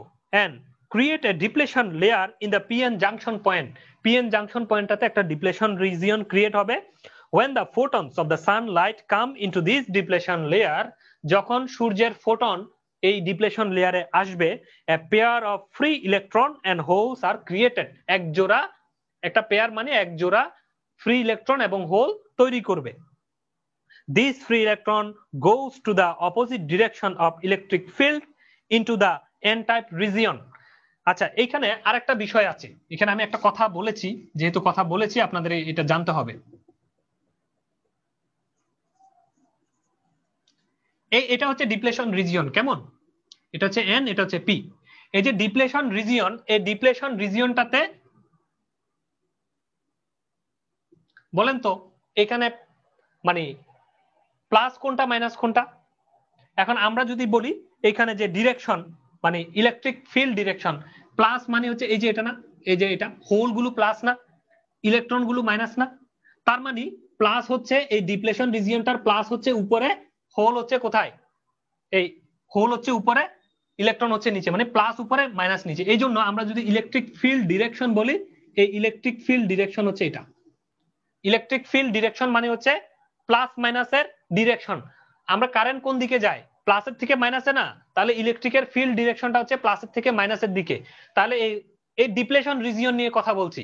এইখানে হোলটা হচ্ছে উপরে, মাইনাস ইলেকট্রনটা হচ্ছে নিচে। তাহলে ইলেকট্রিক ফিল্ড ডিরেকশন হচ্ছে হোল থেকে ইলেকট্রনের দিকে, মানে নিচের দিকে। এখন মনে রাখবেন, অনেকে প্রশ্ন করতে পারেন এইখানে যে ফোটনের কারণে যে ইলেকট্রন তৈরি হবে, এই ইলেকট্রনটা বিপরীত পি দ্বারা কেন আকর্ষিত হবে না? এটা আরেকটা থিওরি। এই থিওরিটা হচ্ছে ইলেকট্রিক ফিল্ড ডিরেকশন যেদিকে থাকবে ইলেকট্রন তার বিপরীত দিকে যাবে। কি বলেছি এই থিওরি অনুযায়ী? ইলেকট্রিক ফিল্ড ডিরেকশন যেদিকে থাকবে ইলেকট্রন তার বিপরীত দিকে যাবে। তাহলে এইখানে ইলেকট্রন তৈরি হলো, এই হোলও তৈরি হলো, ইলেকট্রন তৈরি হলো, হোলও তৈরি হলো। এখন ইলেকট্রন কোন দিকে যাবে, হোল কোন দিকে যাবে? ইলেকট্রন গুলো কেন নিচের দিকে গেল না, কেন উপরে গেল? তার কারণ হচ্ছে ইলেকট্রিক ফিল্ড ডিরেকশন হচ্ছে নিচের দিকে, এই জন্য এই ইলেকট্রন গুলো জমা হবে এই এন এর কাছে। আবার ইলেকট্রিক ফিল্ড ডিরেকশন যেদিকে, হোল ঠিক সেদিকে যাবে, এটা আরেকটা থিওরি।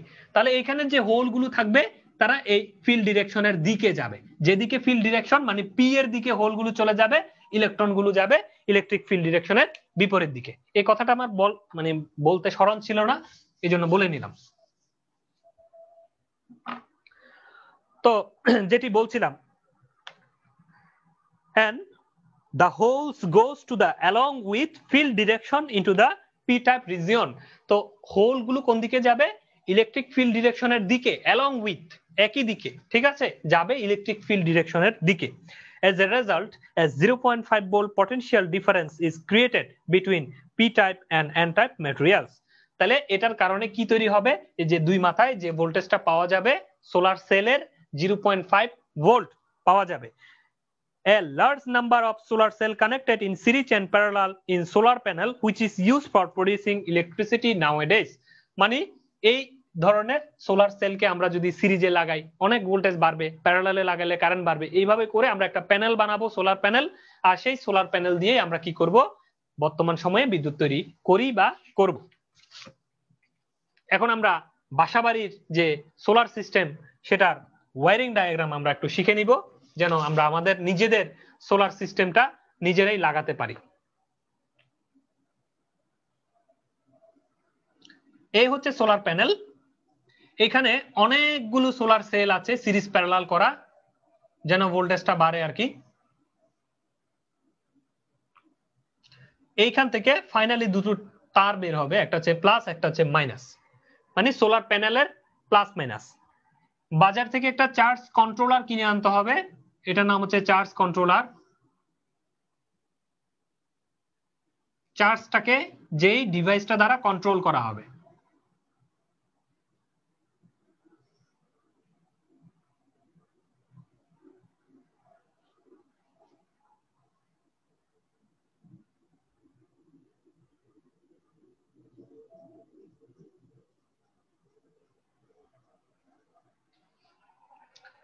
এটা হচ্ছে সেই চার্জ কন্ট্রোলার। এখানে চার্জ গুলো দেখা যাবে, ডিজিটাল ডিসপ্লে হলে ডিসপ্লে ওয়ালা থাকবে, অ্যানালগ হলে এলইডি লাইট থাকবে, মানে চার্জ ফুল, ব্যাটারি ফুল, এই ধরনের কথাগুলো লেখা থাকবে।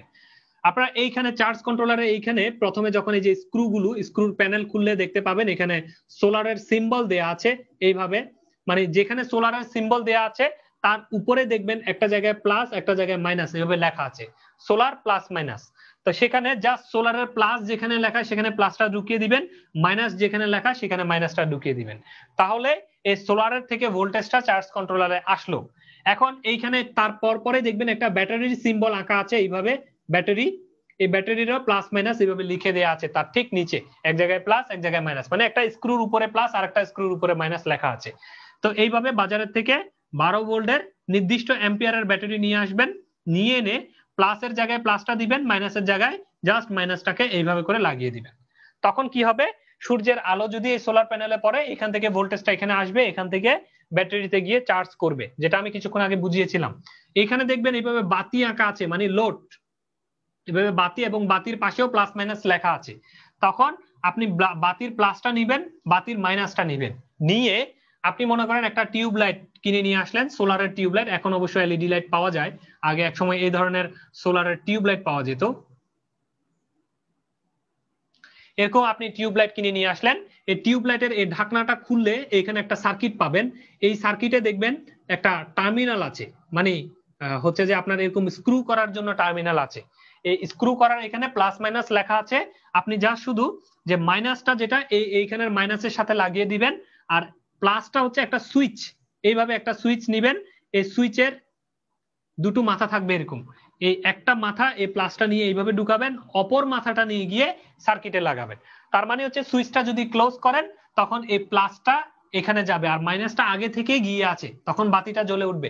এইভাবে আপনারা লাইট চালাতে পারেন।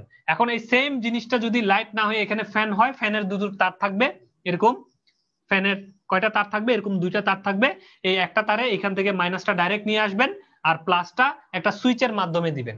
এইভাবে করে বাসাবাড়িতে আপনি লাইট, ফ্যান সহ যাবতীয় জিনিস লাগাতে পারেন। অনেক সময় মোবাইল চার্জ দেওয়ার জন্য ইনভার্টারের প্রয়োজন হয়, ইনভার্টার সিলেকশন দেখে শুনে করতে হবে। সঠিক মানের যদি ইনভার্টার না লাগান, মানে কম দামি ইনভার্টার যদি লাগান, পুড়ে গিয়ে আপনার ঘরটার আগুন ধরে যেতে পারে। এই জন্য ইনভার্টার লাগানোর সময় একটা জরুরি বিষয় লক্ষ্য রাখতে হবে, মানে ইনভার্টারের মানটা যেন ভালো হয়। ইনভার্টারটা কিভাবে লাগাবেন, জাস্ট শুধু এইখান থেকে প্লাস মাইনাসটা বের করবেন, বের করে এনে একটা ইনভার্টার মেশিন নিয়ে আসবেন, এই ইনভার্টারের প্লাস যেখানে, প্লাসটা প্লাসের জায়গায় ঢুকাবেন, মাইনাসটা মাইনাসের জায়গায় ঢুকাবেন, আর ইনভার্টারের পিছনে এরকম একটা দেখবেন 3 পিন প্লাগ আছে, এই প্লাগটা দিয়ে কি বের হবে, 3 ফেজ পাওয়ার বের হবে, সরি সিঙ্গেল ফেজ পাওয়ার বের হবে 3 পিনের। আপনি জাস্ট 3 পিনের একটা প্লাগ দিয়ে হচ্ছে সিঙ্গেল ফেজ 220 ভোল্ট এখান থেকে নিয়ে আপনার প্রয়োজনীয় কাজগুলো সারতে পারবেন, মানে মোবাইল চার্জ দেওয়া হলে মোবাইল চার্জ দেয়া, টেলিভিশন দেখা হলে টেলিভিশন দেখা, মানে যদি আপনার এসি লাইন দিয়ে টেলিভিশন দেখতে মন চায় সেই ক্ষেত্রে আর কি। তো বিভিন্ন মানের ইনভার্টার বাজারে পাওয়া যায়, সেই ক্ষেত্রে অবশ্যই চার্জ কন্ট্রোলারের রেটিং, ব্যাটারির রেটিং এবং সোলারের রেটিং এটার সাথে যেন সামঞ্জস্যপূর্ণ হয় সেটা মাথায় রাখতে হবে। এটা এস্টিমেটের একটা বিষয় আর কি, যে কত ওয়াট আমি এখানে পেতে চাচ্ছি, ঠিক লোডে যত ওয়াট পেতে চাচ্ছি সেই অনুযায়ী তত ওয়াটের জন্য সোলার প্যানেল কত হবে, কত ওয়াটের সোলার প্যানেল লাগবে, আর কত অ্যাম্পিয়ার আওয়ারের ব্যাটারি লাগবে, এই সিলেকশন গুলো লোডের উপর ডিপেন্ড করে আপনাকে করতে হবে। তো এটা হলো আপনার বাসাবাড়িতে যদি আপনি সোলার সিস্টেম লাগাতে চান সেই ক্ষেত্রে কানেকশনটা কেমন হবে সেটা দেখিয়ে দিলাম। এখন আমরা এই গেল হলো সোলার সিস্টেমের বাসাবাড়ির পর্ব, মানে ছোট ছোট পাওয়ার প্ল্যান্ট আর কি, মিনি পাওয়ার প্ল্যান্ট বলতে পারেন বা মাইক্রো পাওয়ার প্ল্যান্ট বলতে পারেন, যেটা একটা বাসায় একটা পাওয়ার প্ল্যান্ট যে সোলার সিস্টেম কাজে লাগিয়ে অন্ধকার থেকে মুক্তি পাওয়ার জন্য গ্রামগঞ্জ সহ হাওর বাওরের যে এলাকাগুলো আছে সেখানে হচ্ছে এই পদ্ধতিতে আমরা বিদ্যুৎগুলো পেতে পারি। আপনারা চাইলে লাগাতে পারেন, আপনাদের ব্যাকআপ পাওয়ার হিসেবে লাগাতে পারেন। যাদের ইলেকট্রিসিটি আছে, গ্রামে থাকেন কিন্তু দেখা যাচ্ছে সোলার যদি ইলেকট্রিসিটি চলে যায় যেন সোলার গুলো চলে, সেজন্য আপনারা চাইলে ব্যাকআপ হিসেবে বাসায় সোলার লাগাতে পারেন। খুব সস্তা এই যে সোলার প্যানেলটা আছে, প্যানেলটা বিভিন্ন কোম্পানির পাওয়া যায়। আপনারা যেটা সবচেয়ে ভালো সেটা লাগাতে পারেন। ভালোটার রেট খুব সম্ভবত 65 টাকা বর্তমানে, আর যেটা সস্তা একদম সেটা 30 টাকা দিয়েও পাবেন, মানে প্রতি ওয়ার্ডের মূল্য। এখন আপনি যদি 50 ওয়াট লাগাতে চান তাহলে 50 × 65 দিলেই সোলার প্যানেলের দামটা চলে আসবে। কিছু তারের খরচ আছে, ব্যাটারির খরচ আছে। চার্জ কন্ট্রোলারটা 600 থেকে 800 1000 এই রেঞ্জের মধ্যে পাওয়া যায়। আর লাইট গুলো ডিসি লাইট বলে। ডিসি লাইট আপনি এখন তো এনার্জি লাইটের মতো হচ্ছে এলইডি লাইট পাওয়া যায় ডিসি, এই ধরনের বড় টিউব লাইট লাগানোর দরকার নাই। সোলার ফ্যান পাওয়া যায়, চাইলে ব্যাকআপ হিসেবে গ্রামের বাড়িতে লাগিয়ে দিয়ে আসতে পারেন। আচ্ছা, এই হচ্ছে কাহিনী। এরপরে সোলার পাওয়ার প্ল্যান্টের আরো কিছু বিষয় আছে, আমরা একটু দেখব।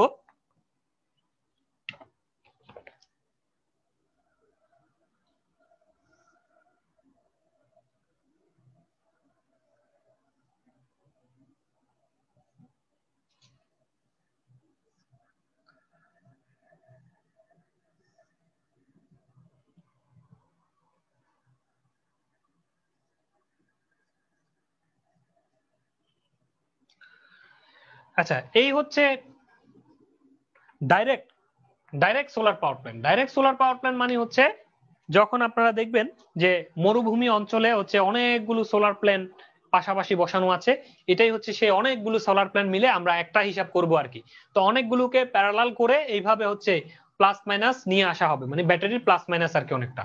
তো সেটাকে নিয়ে এসে এই ধরনের একটা সার্কিট আছে, এই সার্কিটটার নাম হচ্ছে ইনভার্টার। এই ইনভার্টার সার্কিটের মধ্যে ঢুকিয়ে দেওয়া হবে। তো এটার কাজ কি? এই ডিসি ভোল্টেজকে এসি তে রূপান্তর করবে। তাহলে ইনভার্টারের এদিকে ঢুকছে হচ্ছে ডিসি, আর ইনভার্টারের এই পাশে হয়ে যাবে হচ্ছে এসি। ঠিক আছে? এসির পরে এখানে হচ্ছে metering and control. Metering and control, এটার কোনো ব্যাটারি থাকবে না। টু গ্রিড, দিনের বেলা শুধু আপনার গ্রিডকে সে ভোল্টেজ দিবে। মনে করেন সকাল 8টা 9টা বাজে ভোল্টেজ দেওয়া শুরু করলো, বিকাল 3টা 4টা পর্যন্ত গ্রিডকে সাপ্লাই দিল। এই যে 7-8 ঘন্টা বা 6 ঘন্টা এই যে গ্রিড সিস্টেমে পাওয়ার দিল, এইভাবেও ব্যাটারি ট্যাটারি ছাড়া ডাইরেক্ট যা সূর্যের আলো পড়বে সেটাই ইনভার্টার দিয়ে ইনভার্ট হবে, সেটা মিটার টিটার হয়ে কন্ট্রোল টন্ট্রোল হয়ে মানে অন অফ করার ব্যবস্থা হয়ে গ্রিডে পাঠিয়ে দেওয়া হবে। এই পদ্ধতিটাও মোটামুটি বহির্বিশ্বে জনপ্রিয়। মানে দিনের বেলা যদি কেউ বিদ্যুৎ উৎপাদন করতে চায় সেই ক্ষেত্রে এটা ব্যবহার করতে পারে। ঠিক এই সিস্টেমকে জাস্ট একটা স্টোরেজ সিস্টেম, মানে অনেকগুলো ব্যাটারি এখানে রেখে যদি চার্জ করা হয়, মানে এই ব্যাটারির খরচটাকে যদি বাড়ায় আর কি কোনো একটা প্লান্ট, সেই ক্ষেত্রে অনেকগুলো ব্যাটারির জন্য অনেক খরচ যাবে। এটাকে যদি কনসিডার করতে পারে তাহলে তারা দিনের পাশাপাশি রাতের বেলাও এই স্টোরেজ থেকে এইভাবে করে গ্রিডে কি করতে পারে, বিদ্যুৎ দিতে পারে। এটা একটা পদ্ধতি, সোলার পাওয়ার প্ল্যান্ট বহির্বিশ্বে যে ব্যবহৃত হয় এই একটা পদ্ধতিতে ব্যবহার হয়। এটা মোটামুটি বাংলাদেশেও আছে। টেকনাফ এর নীলা, জায়গাটার নাম হচ্ছে টেকনাফের নীলাই সোলার পাওয়ার প্ল্যান্ট আছে বাংলাদেশের। এছাড়াও বাংলাদেশের আরো কয়েক জায়গায় সোলার পাওয়ার প্ল্যান্ট আছে, আমার এই মুহূর্তে মনে নাই। মুন্সিগঞ্জ না, সরি ভুল বলছি, গাজীপুরের ওই পারে আপনারা জানবেন হয়তো, এটা করছে বিআর পাওয়ার জেনের। তো ইজিসিবি অলরেডি ফেনীতে একটা করতে চাচ্ছে, ফেনীতে সোলার পাওয়ার প্ল্যান্ট একটা করতে চাচ্ছে। তার মানে ভবিষ্যতে এই জিনিসগুলো আপনারা পাবেন আর কি। তো সেই জন্য একটু জেনে রাখতে হবে। আরো একটা পদ্ধতি খুব গুরুত্বপূর্ণ সোলার পাওয়ার প্ল্যান্টের, সেটা হচ্ছে আমরা একটু দেখে নিব যে সেই পদ্ধতিটা কি। সেই পদ্ধতি হচ্ছে solar thermal power plant. Solar thermal power plant, thermal শব্দটা আসলেই তো বোঝা যায় এখানে তাপ সম্পর্কিত কোনো কিছু। আমরা এতক্ষণ যে কাজটা করেছি সেটা হচ্ছে সোলারের ফোটন বা আলোর কণা, সে আলোর কণাকে কাজে লাগিয়ে বিদ্যুৎ উৎপাদন করেছি। কিন্তু এখন আলো টালো আর চাই না রে ভাই, কারণ প্রচুর আলোর কথা নিয়ে বলা শেষ। এখন যেটা চাই সেটা হচ্ছে থার্মাল। সূর্যের তো তাপও আছে তাই না, সে তাপটাকে কাজে লাগিয়ে বিদ্যুৎ যদি উৎপাদন করা যেত, সেই টেকনোলজিটার নামেই হচ্ছে সোলার থার্মাল পাওয়ার প্ল্যান্ট। সেটা আমরা একটু দেখে নিই। একটা কালেক্টর থাকবে এইভাবে, সিঙ্ক বা কালেক্টর বলে এটাকে।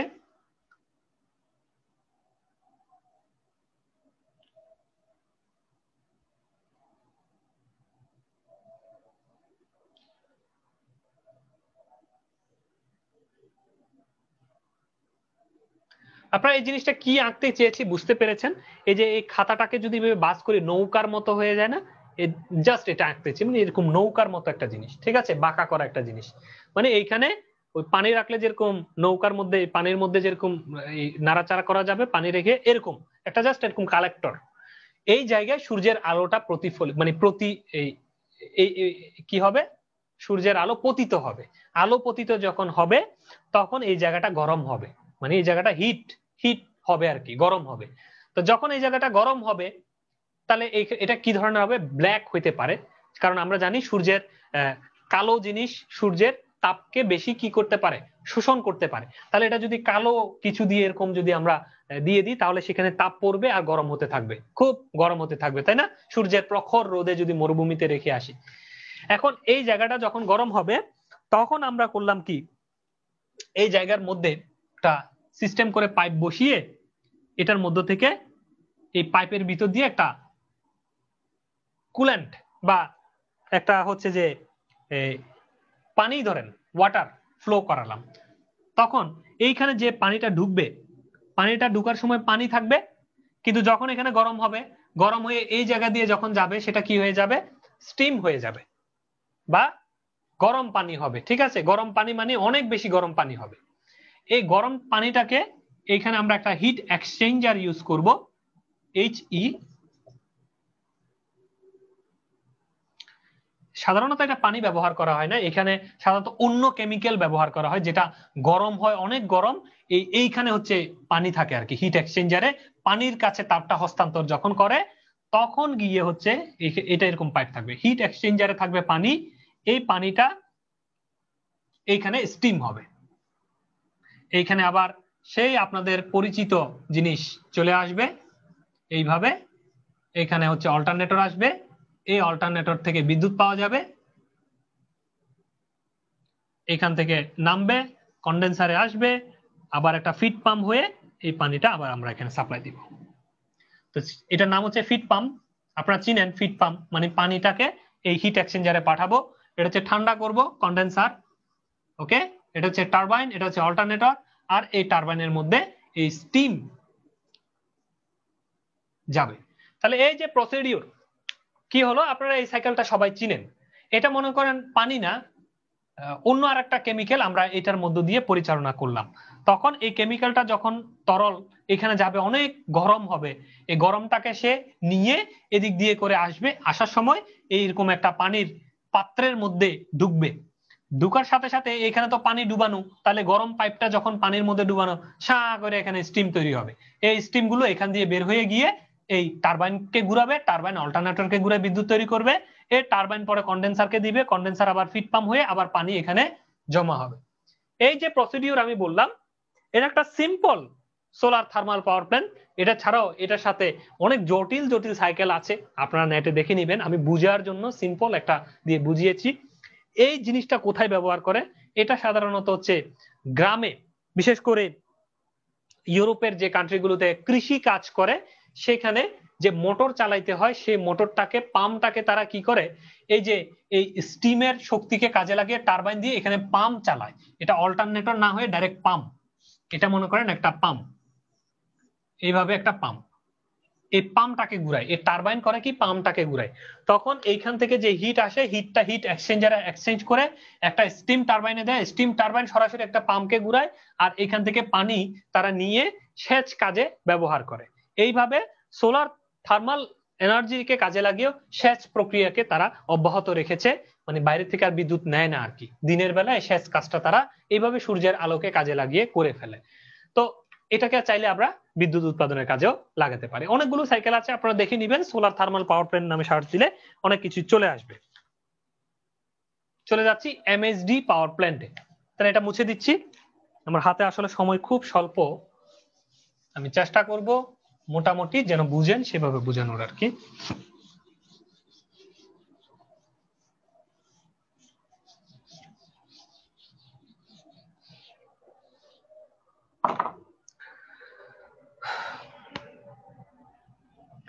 এমএসডি হয়তো শব্দটা আজকে যারা আছেন ক্লাসে অনেকেই জানেন, অনেকে আগে থেকে শুনেছেন, তবে আমার বিশ্বাস অর্ধেকের বেশি আপনারা হয়তো আজকে নতুন শুনছেন। এমএইচডি পাওয়ার প্ল্যান্ট এটা আবার কি? এটার পুরো নাম হচ্ছে magneto hydrodynamic. Magneto hydrodynamic new concept, ভবিষ্যৎ প্রজন্মের ইলেকট্রিসিটি প্রোডাকশনের নিউ কনসেপ্ট। এটা কিন্তু খুব গুরুত্বপূর্ণ, মনে রাখতে হবে। Magneto hydrodynamic power generation technique is a technique where the electric power generated by means of the integration of a moving fluid and a magnetic field. MHD power generation works on the principle of Faraday's law of electromagnetic induction. MHD generator are two types, open cycle generations and closed cycle generators. Okay? এখন আমরা একটা পদ্ধতি নিয়ে পড়লেই হবে। এই জিনিসটা কি আমরা একটু বোঝার চেষ্টা করি।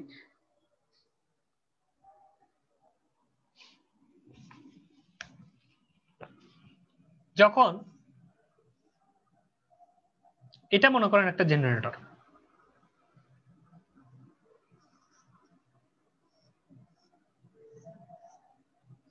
এই জেনারেটরটা ঘুরে না। কি বলেছি? এই জেনারেটরটা ঘুরে না, স্থির চুপ করে বসে থাকে। এরকম জেনারেটর হয় কিন্তু, এই জন্যই আজকে আপনাদের জানাবো যে এরকম চুপ করে বসে থাকাও কি জেনারেটর পাওয়া যায়। এই জেনারেটরটার নাম হচ্ছে এমএইচডি। এটা কোনো ঘুরা টুরার কিচ্ছু নাই, আপনি এখানে দেখবেনও না, কিচ্ছু ঘুরে না এখানে, চুপ, সবাই চুপ। এই জেনারেটরটার দুপাশে ম্যাগনেট থাকে। এই ম্যাগনেট গুলো ইলেকট্রোম্যাগনেটও হতে পারে অথবা প্রাকৃতিক ম্যাগনেটও হতে পারে, তবে ম্যাগনেট। এরকম দুই পাশে একটা নর্থ পোল একটা সাউথ পোলটার ম্যাগনেট থাকে, আর এটার ভিতর দিয়ে গরম কোনো কিছুকে আপনার পাস করাতে হবে। এটার নাম হচ্ছে ফ্লুইড। এই ফ্লুইডটা হচ্ছে হট গ্যাস। আমরা থার্মাল পাওয়ার প্ল্যান্ট পড়েছি না? থার্মাল পাওয়ার প্ল্যান্টে কি করেছি? ফ্লু গ্যাসের তাপকে কাজে লাগিয়ে ইকোনোমাইজার, তারপরে হচ্ছে এয়ার প্রিহিটার ইত্যাদি আমরা গরম করেছি, বাতাস গরম করেছি, পানি গরম করেছি, অনেক কিছু করেছি না? এই যে ফ্লু গ্যাস বা হট গ্যাস, এই হট গ্যাসের তাপকে যদি এরকম একটা জেনারেটরের ভিতর দিয়ে পাঠানো যায়, মানে এটার ভিতর দিয়ে যদি যে গ্যাসটা যাচ্ছে সেই গ্যাসটা যদি গরম হয়, এই গরম গ্যাসটার কারণে, মানে গরম জিনিস যাওয়ার কারণে এই জায়গায় এই জেনারেটরের দুই মাথায় দুটো চুম্বক দ্বন্দ্ব থাকার কারণে এখানে বিদ্যুৎ তৈরি হবে। এই বিদ্যুৎটার নাম হচ্ছে ডিসি। এটা ডিসি, এসি না। অল্টারনেটিং হলে ঘুরতে হইতো অল্টারনেটিং, এটা যেটা তৈরি হবে সেটা হচ্ছে ডিসি। ডিসি ইলেকট্রিসিটি মানে ডিসি সিস্টেমের ইলেকট্রিসিটি আমরা এখান থেকে পাবো। এখন এটা কেমনে কাজ করে? আমরা পদার্থের তো অনেকগুলো অবস্থা জানি, তাই না? কি কি অবস্থা বলেন তো দেখি আপনারা। আমি বলে দিই, আপনারা তো বোবা করে রেখেছি, তাই না? পদার্থ তরল অবস্থায় পাওয়া যায়, পদার্থ কঠিন অবস্থায় পাওয়া যায় মানে শক্ত, এটা পদার্থ বায়বীয় অবস্থায় পাওয়া যায় বা বায়বীয় অবস্থায় থাকতে পারে। এছাড়াও পদার্থের আরো অবস্থা আছে, সে অবস্থার নাম হচ্ছে কি plasma, plasma state, ionise state. এই স্টেট গুলো আপনারা শুনেছেন। মানে হচ্ছে বায়বীয় হলো পদার্থ, বায়বীয় হয়েছে মানে মনে করেন বাষ্প হয়েছে, পানি বাষ্প হয়েছে। এখন এই বাষ্পকে যদি আরো গরম করা হয়, আরো গরম করা হয়, কি হবে? এক সময় তার বাষ্প এর মধ্য থেকে সে বাতাস থেকে ফ্রি ইলেকট্রন বিচ্যুতি ঘটবে। ফ্রি ইলেকট্রন বিচ্যুতি ঘটার কারণে তার চারপাশের বাতাস কন্ডাক্টিভ হয়ে যাবে, মানে ইলেকট্রিসিটি প্রবাহ শুরু করে দিবে তার ভিতর দিয়ে। এই যে অবস্থা, মানে বাতাসকে যদি গরম করা হয়, কোন বাষ্পকে যদি গরম করা হয়, গরম করতে করতে করতে করতে তার এমন একটা অবস্থায় তাকে নেওয়া যায় যেখানে এই বাতাসগুলো বা এই বাষ্পগুলো বিদ্যুৎ পরিবহন করতে পারে। ওই অবস্থার নাম হচ্ছে তার আয়োনাইজড কন্ডিশন বা প্লাজমা কন্ডিশন। এই আয়োনাইজড কন্ডিশন মানে কি, ফ্রি ইলেকট্রন গুলো যখন চারপাশে থাকে তখন সেইখানে যদি এরকম চুম্বকীয় মেরু যদি তার দুই পাশে এনে দেয়া যায়, তখন তার দু টার্মিনাল থেকে বিদ্যুৎ তৈরি হবে। This is MSD generation. ঠিক আছে? তাহলে এই যে হট গ্যাস বা ফ্লু গ্যাস, এই ফ্লু গ্যাসের মানে কি? গরম বাতাস। এখন কত গরম? 600, 700, 800 না, 2000, 2500 ডিগ্রি সেন্টিগ্রেডের গরম বাতাস যদি এটার ভিতর দিয়ে যায়, তখন বাতাসগুলো তো আয়োনাইজ থাকবেই। ওই আয়োনাইজড বাতাস এই চুম্বকীয় মেরুর পাশ দিয়ে অতিক্রম করার সময় এখানে এই কয়েলের দুই মাথায় কি তৈরি করে দিয়ে যাবে? জেনারেশন মানে বিদ্যুৎ তৈরি করে দিয়ে যাবে। এই যে টেকনোলজি, সেটার নামই হচ্ছে এমএসডি জেনারেশন। এখন এমএসডি জেনারেটরের আমরা ওপেন সাইকেলটা একটু দেখে নিই, তাহলে আপনারা ক্লিয়ার বুঝে যাবেন।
আচ্ছা, এই হচ্ছে আমার এমএসডি জেনারেশনের ওপেন সাইকেল যে প্রসিডিউর, এই ওপেন সাইকেল প্রসিডিউরটা।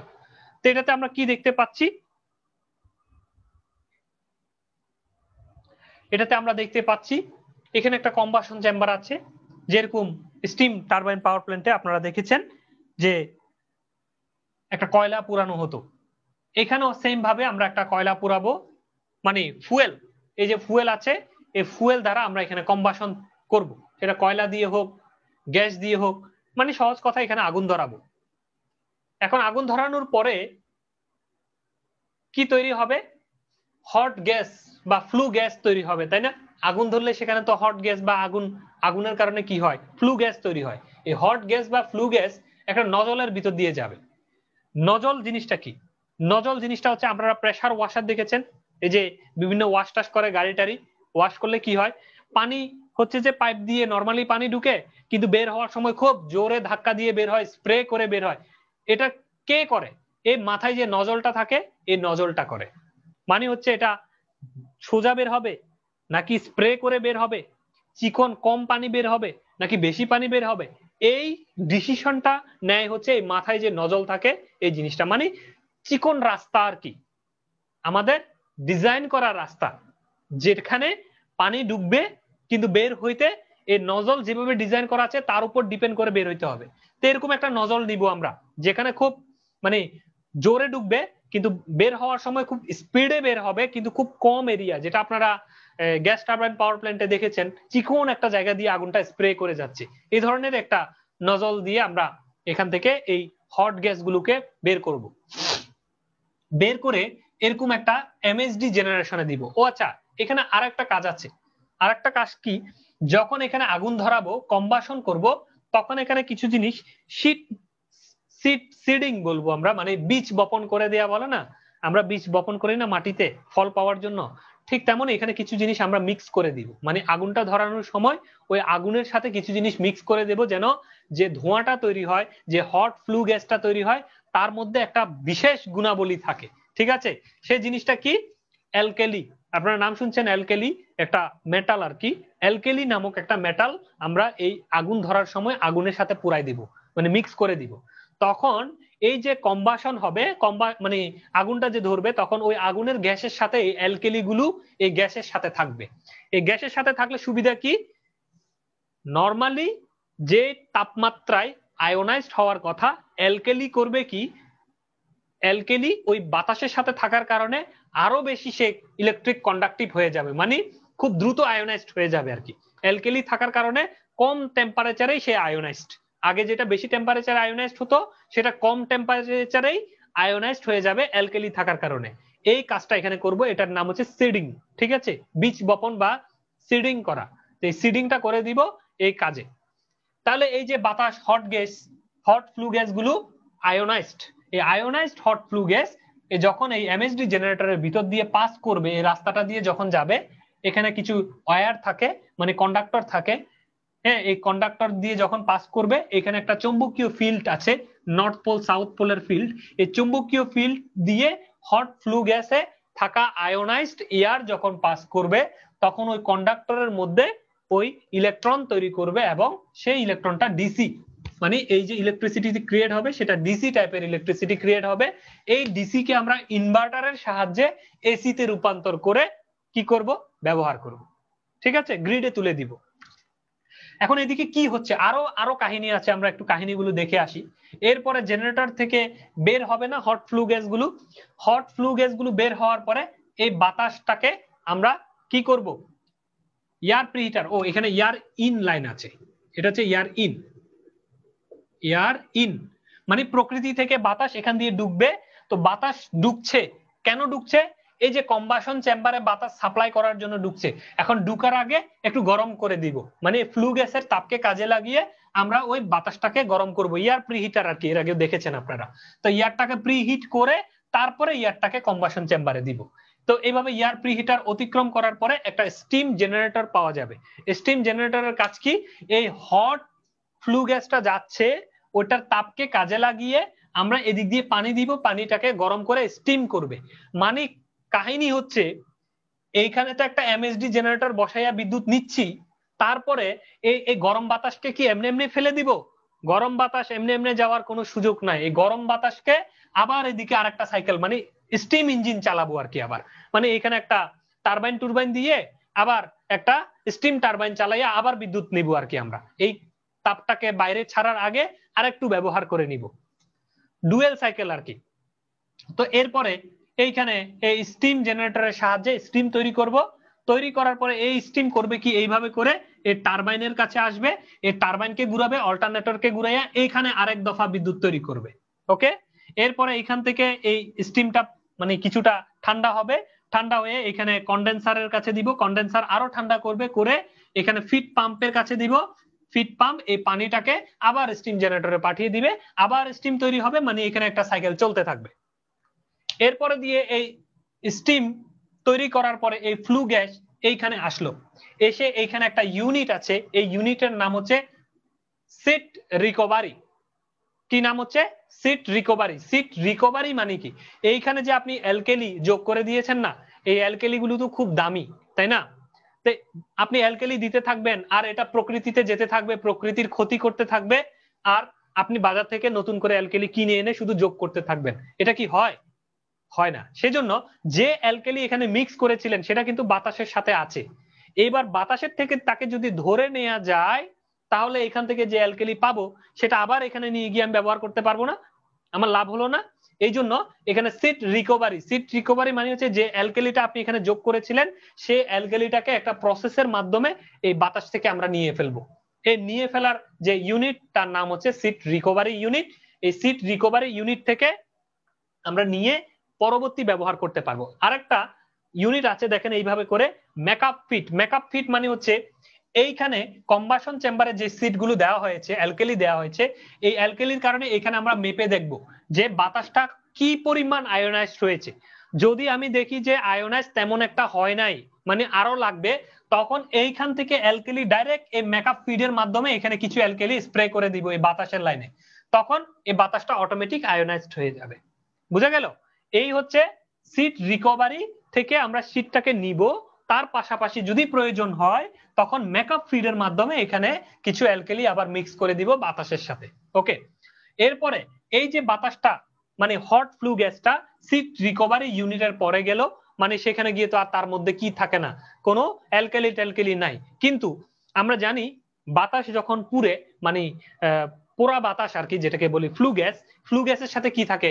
সালফার থাকে, কার্বন থাকে, নাইট্রোজেন থাকে, ইত্যাদি উপাদান থাকে না, যে উপাদানগুলো প্রকৃতির ক্ষতি করতে পারে। এই ধরনের N2 এবং সালফার, নাইট্রোজেন এবং সালফার, এই দুটো জিনিসকে একটা ফিল্টার লাগিয়ে রিমুভ করে ফেলবো, সেই ফ্লু গ্যাস থেকে রিমুভ করে ফেলবো, যেন প্রকৃতিতে গিয়ে এই সালফার কোনো ক্ষতি করতে না পারে। এই জন্য আমরা এখানে ফিল্টার লাগিয়ে, এটা একটা ফিল্টার ইউনিট, সালফার এবং নাইট্রোজেন রিমুভাল ইউনিট বলা হয়। এই ইউনিটটার মাধ্যমে আমরা রিকভারি করে বাকি ফ্লু গ্যাসগুলো চিমনির মাধ্যমে প্রকৃতিতে আমরা ছেড়ে দিব। এই যে প্রসিডিউর, এই প্রসিডিউরটার নাম হচ্ছে এমএসডি জেনারেশন ওপেন সাইকেল। কেন ওপেন সাইকেল? কারণ প্রকৃতি থেকে বাতাস আসছে, কাজ টাজ করা শেষ, প্রকৃতিতে এমনি ছেড়ে দিলাম, দিস ইজ ওপেন সাইকেল। এটা ক্লোজ সাইকেল পাওয়া যায়, আপনারা গুগল মামা থেকে দেখে শিখে নেবেন, তাহলেই কিভাবে ক্লোজ সাইকেল কাজ করে বুঝে যাবেন। তো আমি সংবাদ পাঠ করছি, এটার সংবাদ, ঠিক আছে? In this generation the fuel, fuel কি? ফুয়েল হিসেবে যে কোনো কিছু ব্যবহার করতে পারেন, অয়েল, কোল, ন্যাচারাল গ্যাস, যার যা মনে চায় যেটা অ্যাভেলেবল সেটা ব্যবহার করতে পারেন। Is burned in the combustion chamber, তাহলে কম্বাশন চেম্বারে এটাকে পুরানো হয়। Preheated air is supplied two the combustion chamber to burn the fuel, এই প্রিহিটেড এয়ারটাকেও এখানে দেওয়া হয় যেন কম্বাশন চেম্বারে এটা জ্বলে আগুনটা ধরতে পারে। The hot gas from the combustion chamber is then seeded with a small amount of an ionized alkali metal to increase the electrical conductivity of the gas. এই গ্যাসের ইলেকট্রিক্যাল কন্ডাক্টিভিটি বৃদ্ধি করার জন্য ফ্লু গ্যাস মানে এই এক্সজস্টার electrical conductivity বৃদ্ধি করার জন্য এখানে একটা অ্যালকেলি নামক মেটাল সিডিং করে দেয়া হয়, যেন তার ইলেকট্রিক্যাল কন্ডাক্টিভিটি হাই হয়ে যায়, আয়োনাইজড হয়ে যায় আর কি। The seed material, which is generally potassium carbonate, is injected to the combustion chamber. তাহলে এই কম্বাশন চেম্বারে সাধারণত কি করা হয়, পটাশিয়াম কার্বনেট ইনজেক্ট করে দেয়া হয়, মানে অ্যালকেলি ছাড়াও আরো সিট মেটাল হিসেবে পটাশিয়াম কার্বনেটও এখানে ঢেলে দেয়া হয়, ঠিক আছে। Injected to the combustion chamber, the ionisation of potassium taking place by hot combustion gas at temperature about 2300 to 2700 degree centigrade. এই যে পটাশিয়াম এখানে যে আমরা দিলাম, এই পটাশিয়াম কার্বনেট দেওয়ার কারণে কি ঘটনা ঘটলো, নরমালি এই তাপটা থাকতো হচ্ছে 500 থেকে 700 ডিগ্রি, পটাশিয়াম দেওয়ার কারণে সেটা 2300 থেকে 2700 ডিগ্রিতে চলে গেছে। তাহলে পটাশিয়াম দিয়ে লাভ হয়েছে, তাপমাত্রা বাড়াইতে পারছি। এই কাজটার জন্য মূলত এই সিডিং গুলো করে আর কি। The hot pressurized working fluid leaves the combustion chamber and passes through a convergent and divergent nozzle. এই নজলটার একটা নাম আছে, সেটা হচ্ছে কনভার্জেন্ট এবং ডাইভার্জেন্ট নজল। এই নজলটা আমরা এখানে ব্যবহার করব, ব্যবহার করে এরপরে দিয়ে সেটা পাস করার পরে একটা জেনারেটরে যাবে, then the gases coming out the nozzle at high velocity then enter to MHD generator. এখান থেকে হাই ভেলোসিটি থেকে এটা বের হয়ে আসবে এবং একটা MHD জেনারেটরে এসে ঢুকবে। ঢুকার পরে the hot gases expand in generator surrounded by powerful magnet. এখানে একটা পাওয়ারফুল ম্যাগনেট চারিদিকে দেওয়া থাকবে, যার কারণে এই গ্যাসটা সেখানে সারাউন্ডেড হবে, মানে চারিদিকে ছড়াবে, এবং গ্যাসে থাকা আয়োনাইজেশনের কারণে MHD জেনারেশনে ডাইরেক্ট কারেন্ট বা ডিসি কারেন্ট প্রডিউস হবে, সেটাকে ইনভার্টারের মাধ্যমে এসি করে আমরা ব্যবহার করব। আমার খবর সংবাদ সমাপ্ত, ঠিক আছে। এরই মাধ্যমে আমার সংবাদ কি সমাপ্ত করেছি। তো এই হচ্ছে MHD জেনারেশন। এছাড়াও আমি আবার বলছি, আমি এখানে কিন্তু লিস্ট করেছি, সেটা হচ্ছে কি list of non conventional source of energy, যেটা শুরুতে বলে ফেলেছি যে solar energy, wind energy, biogas, biomass, MHD generation, geothermal, tidal power, fuel cell, thermo electric generation and thermionic conversion. এখন আমরা আপনাদেরকে স্ক্রিনে নিয়ে যাব। স্ক্রিনে নিয়ে গিয়ে আমরা ওই যে বলেছিলাম উইন্ড টারবাইনের, যেটা বর্তমানে হচ্ছে এই গাড়ির রাস্তার পাশে যে উইন্ড টারবাইন গুলো বসানো হয়, মানে গাড়ি গেলে যে বাতাসটা ধাক্কা একটা দিয়ে যায় না, বাতাসের একটা ফ্লো করে না, ওই ফ্লোকে কাজে লাগিয়ে যেন এই উইন্ড টারবাইন গুলোকে চালানো যায়, এই টেকনোলজি সহ আরো কিছু জিনিস আমরা স্ক্রিনে দেখে আসব।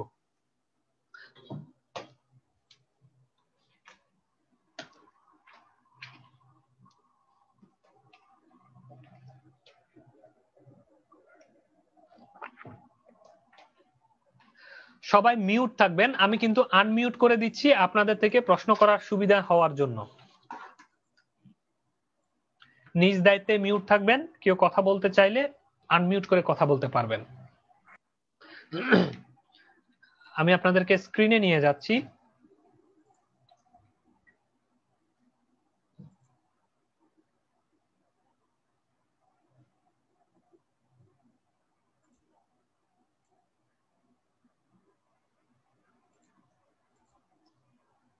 দাদা আসসালামু আলাইকুম। জি ওয়ালাইকুম আসসালাম। দাদা আজকেও কি ইউটিউব থেকে আমাদের ভিডিও দেখাবেন? জি কেন? না, এর আগের যে ভিডিওটা এটা কি দাদা আমরা আর পাবো না? মানে এটাও কি আবার কপিরাইট করবে কিনা, এই জন্য আর কি, মানে হঠাৎ করে বললাম। ওই স্ক্রিন শেয়ার বন্ধ করে দিব, রেকর্ড বন্ধ করে দিয়ে হচ্ছে আমরা হ্যাঁ হ্যাঁ হ্যাঁ। ওই ইউটিউবে লিংকটা দিয়ে দিব আর কি ক্লাসে। ও আচ্ছা আচ্ছা, বুঝতে পারছি বুঝতে পারছি। জি দাদা, ওকে, থ্যাংক ইউ। শার্টসটা আর পর্যন্ত দাদা, দেখাই, ওনারা যেন শার্টস করে হ্যাঁ, নিতে পারে। হ্যাঁ জি। আর ওই ক্লাসটা আর ব্যাপারে কিছু বলবেন দাদা? কি ক্লাস? ওই যে যে ক্লাসটা হচ্ছে ভিডিও দেখছিলাম, ওই যে আপনার টারবাইনের ব্যাপারে, পেট্রোল নাকি জানি ছিল, আমাদেরকে যে দেখাইছিলেন, আমি কথা যেটা বুঝি। হচ্ছে কপিরাইট কপিরাইট করছে আপনাকে, আর ভিডিওটা ফেসবুক করে নাই। ওই হ্যাঁ, ওই হ্যাঁ। তো ওই ওই ক্লাসটা দিয়ে দিছি না আপলোড। ও, আমি ওপেন করতে পারি না এই জন্য। কেন আচ্ছা, দেখবো দাদা, ওকে। কি বলে ওই ক্লাস এডিট করে আপলোড দিয়ে দিছি না ওটা কেটে? জি জি দাদা, ওটা দিছেন, ওটা আমরা পাইছি তো। হ্যাঁ ও আচ্ছা, ঠিক আছে, আসসালামু আলাইকুম। ওকে।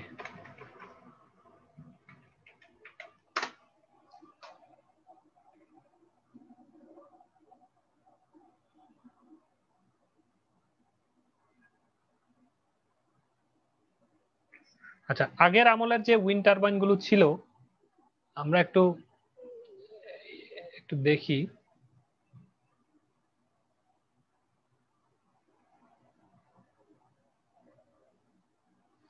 এই যে জিনিসটা দেখতে পাচ্ছেন, এই ধরনের উইন্ড টারবাইনও ইউজ করে। এটা অনেকটা ওইটার মতো। এই যে, আচ্ছা আমরা ইয়া বন্ধ করে দিচ্ছি, রেকর্ড বন্ধ করে দিচ্ছি।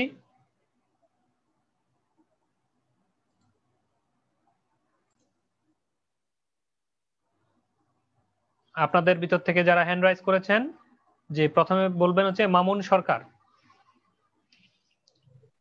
ক্যামেরাটি অন করে দিচ্ছি। জি বলেন ইসলাম। দাদা আমার প্রশ্ন ছিল এই ফ্রিকোয়েন্সি নিয়ে।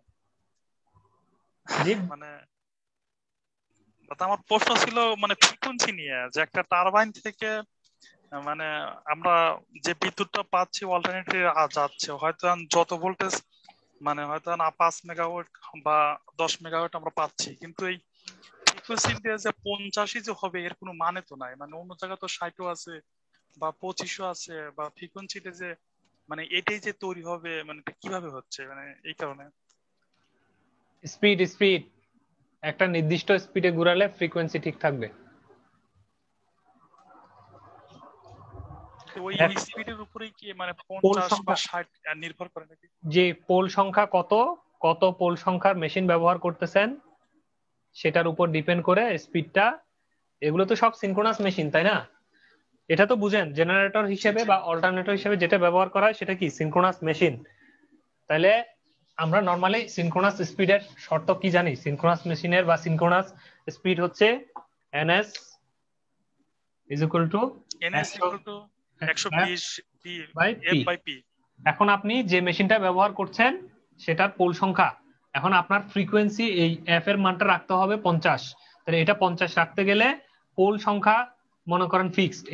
এটাও মনে করেন আপনি 4 পোলের একটা মোটর ব্যবহার করছেন বা অল্টারনেটর, আর এখানে হচ্ছে 50 রাখতে হবে। তখন স্পিডটা কততে ঘুরাইতে হবে এটা পেয়ে যাবেন না? ওই স্পিডে ঘুরাইলে এটা 50 হবে আর কি। আচ্ছা আচ্ছা, ক্লিয়ার হইছে? ক্লিয়ার হয়েছে, কিন্তু একটা কথা ছিল। হ্যাঁ বলেন এই যে বলেন। মানে ট্রান্সমিশনের লাইনে এই 50 ফ্রিকোয়েন্সি আসলে ওয়েভের মতোই তো যাচ্ছে নাকি?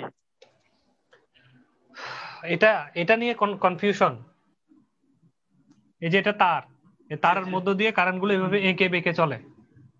মানে যদিও এই তারটা আপনি মোটা চিন্তা করবেন এরকম, ঠিক আছে? ইলেকট্রন গুলো এঁকে বেঁকে চলবে। এই যে এক বলার সাথে সাথে এইভাবে কয়টা ঢেউ খেলে খেলে চলবে, ওটাই হচ্ছে ফ্রিকোয়েন্সি। 50 বার পূর্ণ সাইকেল এরকম জি জি 50টা ঢেউ খেলায় খেলায় চলবে, ইলেকট্রন গুলো এভাবে এভাবে চলবে, ঠিক আছে? জি। ওটা হচ্ছে 50 হার্টজ। দাদা দেখতে পাচ্ছি না, ব্লক মানে কালো হয়ে আছে। আপনি কি ক্যামেরা লাগাইছেন দাদা? হ্যাঁ ক্যামেরা লাগাইছি তো, কেন? আমরা তো অলরেডি দেখা দেখি চলতেছে, ক্লাসও চলতেছে। আপনি ভিডিওটা হ্যাঁ, আমি একবার দেখতে পাচ্ছি। অন অফ করে দেখেন। লিভ নিয়ে আমি আবার জয়েন করে, হ্যাঁ। হ্যাঁ আচ্ছা, বাকিরা কি দেখতে পাচ্ছেন তো না বোর্ড? জি প্রদীপ জি চন্দ্র দাদা রয়। দেখতে পাচ্ছি। জি প্রদীপ চন্দ্র রয় প্রশ্ন করতে পারেন।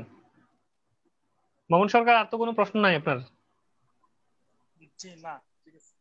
আচ্ছা ওকে। স্যার আমি জানতে চাইছিলাম যে জি আমরা রাতের বেলাও ওই সোলার প্যানেল স্টোরেজ ব্যাটারি থাকলে জি কিভাবে মনে করেন যে ওইটা কাজে লাগাইতে পারি সন্ধ্যা বেলাও? ওই জিনিসটা আমরা বইয়ে পড়ি অনেকবার।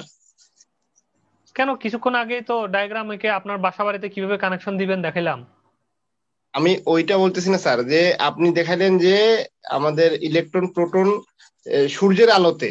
হুম তা আমরা বইয়ে অনেক জায়গায় পড়ছি যে স্টোরেজ ব্যাটারি যদি থাকে রাতের বেলাও, সূর্যের মানে রাতের বেলাও মনে করেন যে আমরা সোলার প্যানেলকে কাজে লাগাইতে পারি। এটা কি সম্ভব? বললাম তো রে বাবা, স্টোরেজ ব্যাটারি থাকলে দিনের বেলা যে সোলারটা বিদ্যুৎ তৈরি করবে সেই বিদ্যুৎটা আপনি ব্যাটারিতে সঞ্চয় করে রাখলেন। তো রাতের বেলা সূর্য যদি না থাকে, প্যানেলে যদি বিদ্যুৎ তৈরি না করে, তখন ব্যাটারিটা দিয়ে চলবে। ওইটাই আপনার থেকে প্রশ্নকর্তা জানতে চেয়েছিল বইয়ে যেটা বলতেছেন।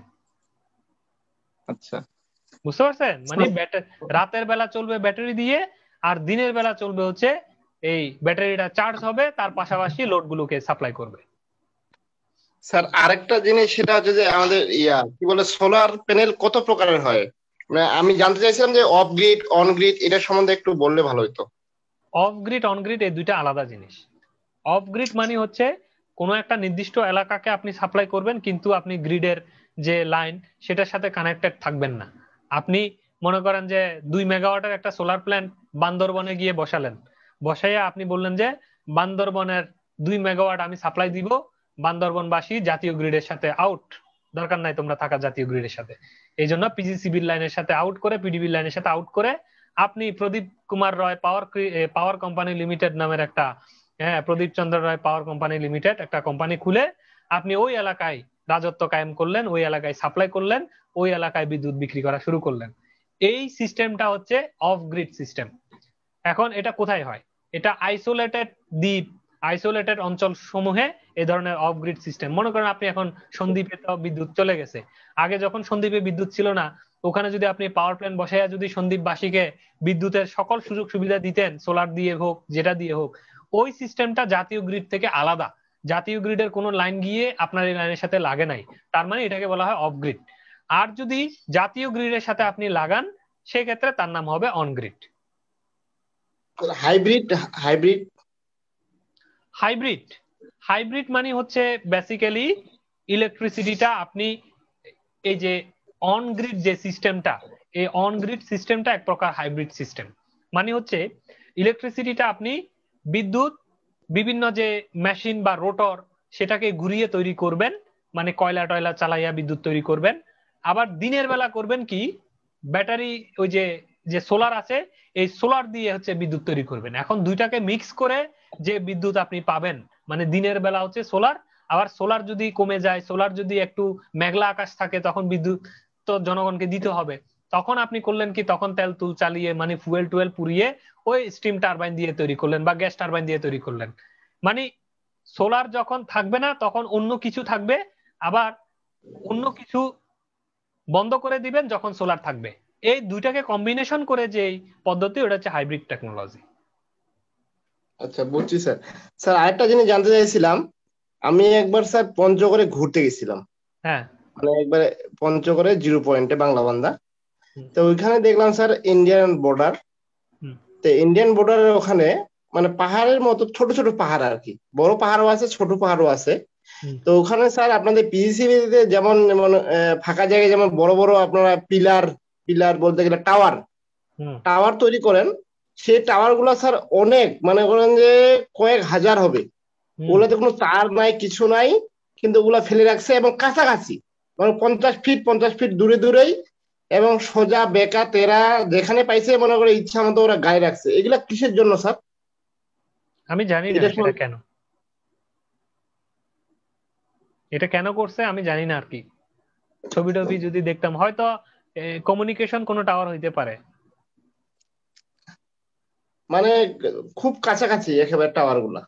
না এটা জানি না আমি কেন করছে। আচ্ছা ঠিক আছে স্যার, আমার প্রশ্ন এখানে সমাপ্ত। ওকে, থ্যাংক ইউ। সুব্রত রয় প্রশ্ন করতে পারেন। নমস্কার দাদা। নমস্কার দাদা, আমার একটা প্রশ্ন ছিল, এই ইলেকট্রোভোল্ট আর ভোল্টের মধ্যে কি কোনো পার্থক্য আছে?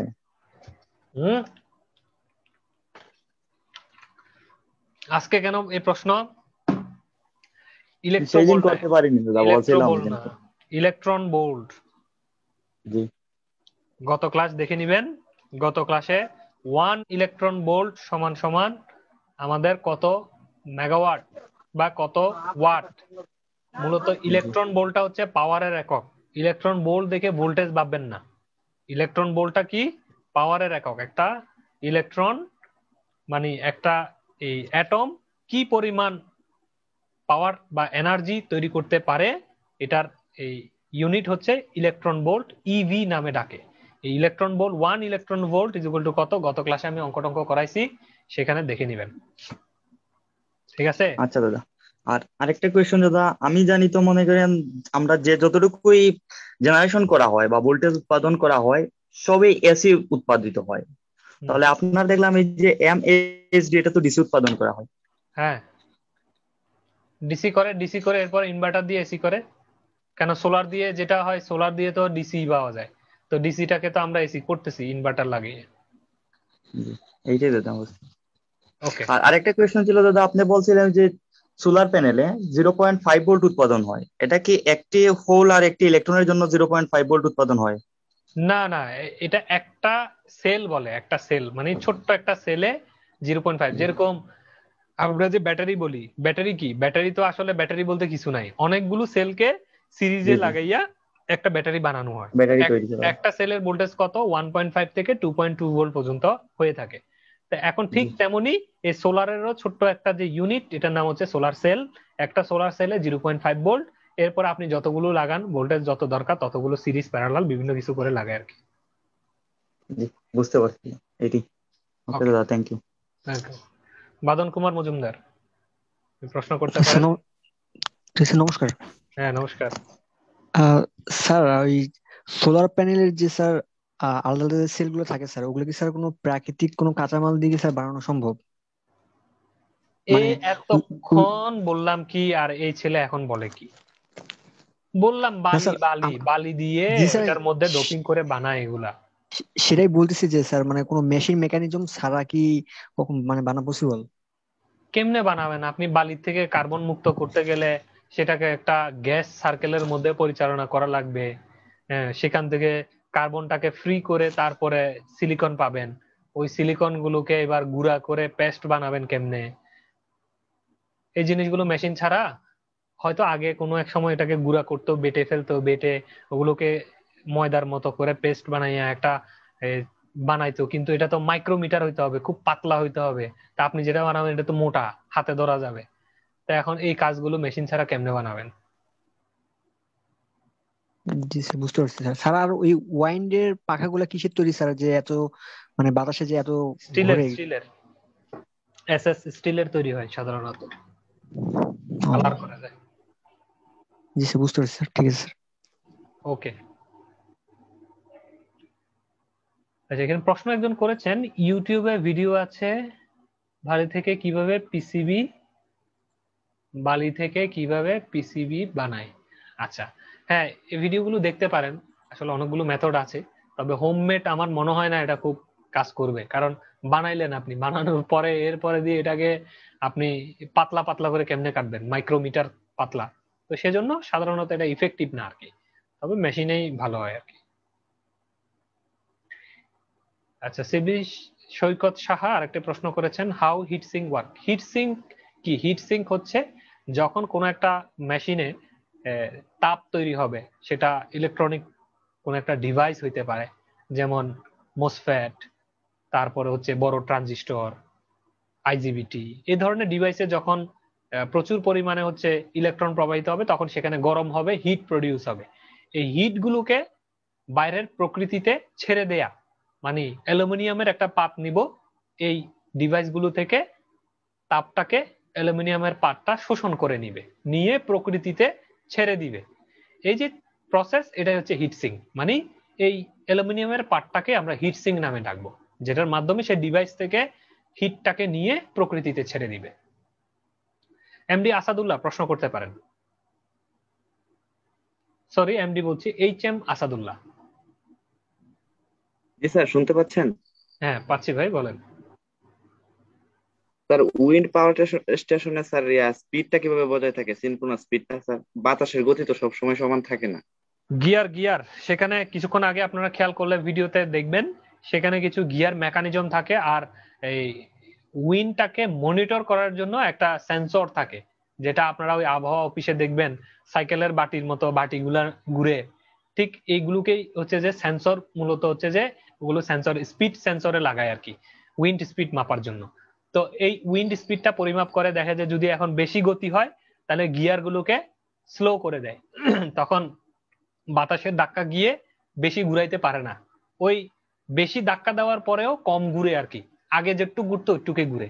আবার যখন বাতাস খুব স্লো হয়ে যায়, তখন ওই সেন্সর বলে যে বাতাস এখন কম, তখন গিয়ার গুলো একদম মানে হাই গিয়ারে সেট করে এবং এটা খুব আরামসে মানে ঘুরতে পারে আর কি।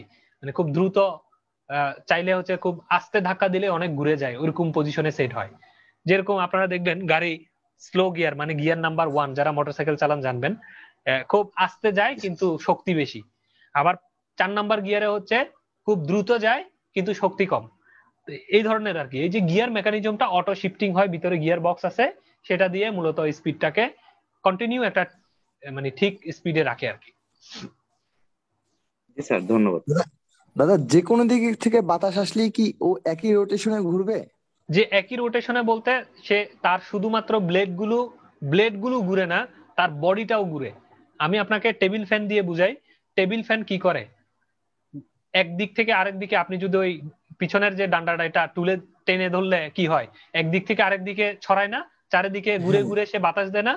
ঠিক এই পুরো যে উইন্ড টারবাইনটা দেখছেন, এই টারবাইনের এই জিনিসটা পুরো জিনিসটাই ঘুরতে পারে।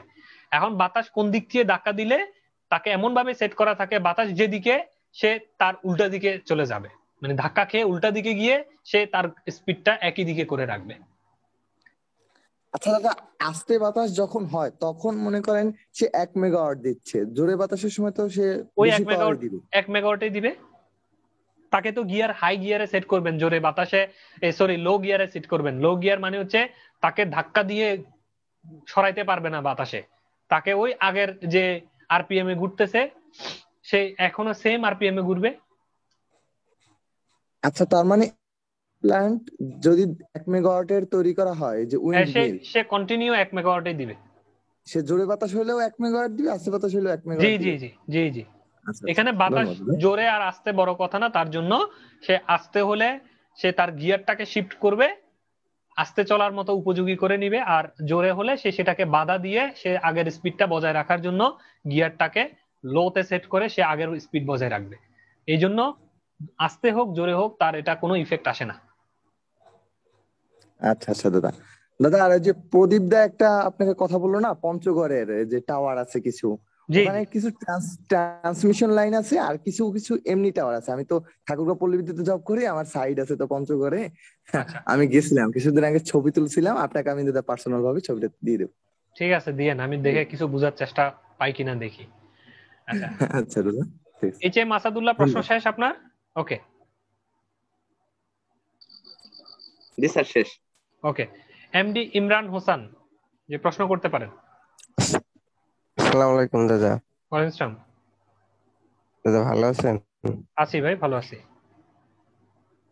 দাদা এই যে আপনি যেটা বলছিলেন যে জোরে বা আস্তে, এটা বুঝলাম। যদি পাখা দাদা কখনো উল্টো ঘুরে যায়, যে ওই যে মানে বাইরে যেগুলা সেট করা, বাতাস তো উল্টা পাল্টা হয়, তো কোনো সময় যদি এমন হলো উল্টা ঘুরে, শুনেন তাহলে কি দাদা কোনো সমস্যা? শুনেন, সাইকেল আছে যে জি সাইকেল, দাদা। সাইকেলের প্যাডেল জি ঘুরাইছেন কখনো? সাইকেল থামা, ও জি দাদা, বুঝতে পারছি দাদা। বুঝছেন? জি দাদা, হ্যাঁ, এবার বুঝছি। এই ফুলা আচ্ছা মানে দাদা, এগুলা বললে আরেকটা বুঝে কথা, যায় যে সব। ফ্রিকোয়েন্সি হুম 50 আর 60 যেটা, এটা কি ইফিসিয়েন্সি ওদের, মানে আমেরিকায় যেমন 60, ওদের কি ইফিসিয়েন্সি বেশি নাকি? না না, মানে ওগুলা 60 উৎপাদন ওগুলার করতে তো ওদের অনেক বেশি ঘোরানো লাগে তাহলে। না না, বেশি লাগে না। এখানে বেসিক্যালি হচ্ছে আপনি পোল সংখ্যার মানটাকে চেঞ্জ করে দিলেই তো 50 তো করতে পারেন, 60ও করতে ও পারেন, আচ্ছা আচ্ছা আচ্ছা 25ও জি করতে দাদা, পারেন। জি দাদা। এখানে যে স্পিড হ্যাঁ বাড়াইতে হ্যাঁ হবে কমাইতে জি হবে দাদা, এমন তো কথা না, এটা না জি দাদা। বুঝছেন? জি দাদা, এটাই মানে মাঝে মাঝে হুট করে বুঝলেও হুট করে প্রশ্ন চলে আসে, তো জি দাদা বুঝছি এখন ক্লিয়ার। ওকে, ঠিক আছে। জি দাদা, শেষ তাইলে, থ্যাংক ইউ দাদা। ওকে, ওয়েলকাম। আচ্ছা, আমরা তাহলে আজকে এখানেই সমাপ্ত ঘোষণা করছি। তো আমি দেখতে পাচ্ছি আর কারোর প্রশ্ন আমি দেখতে পাচ্ছি না। তো ভালো থাকবেন সবাই, সবাইকে শুভরাত্রি। জি দাদা, শুভরাত্রি।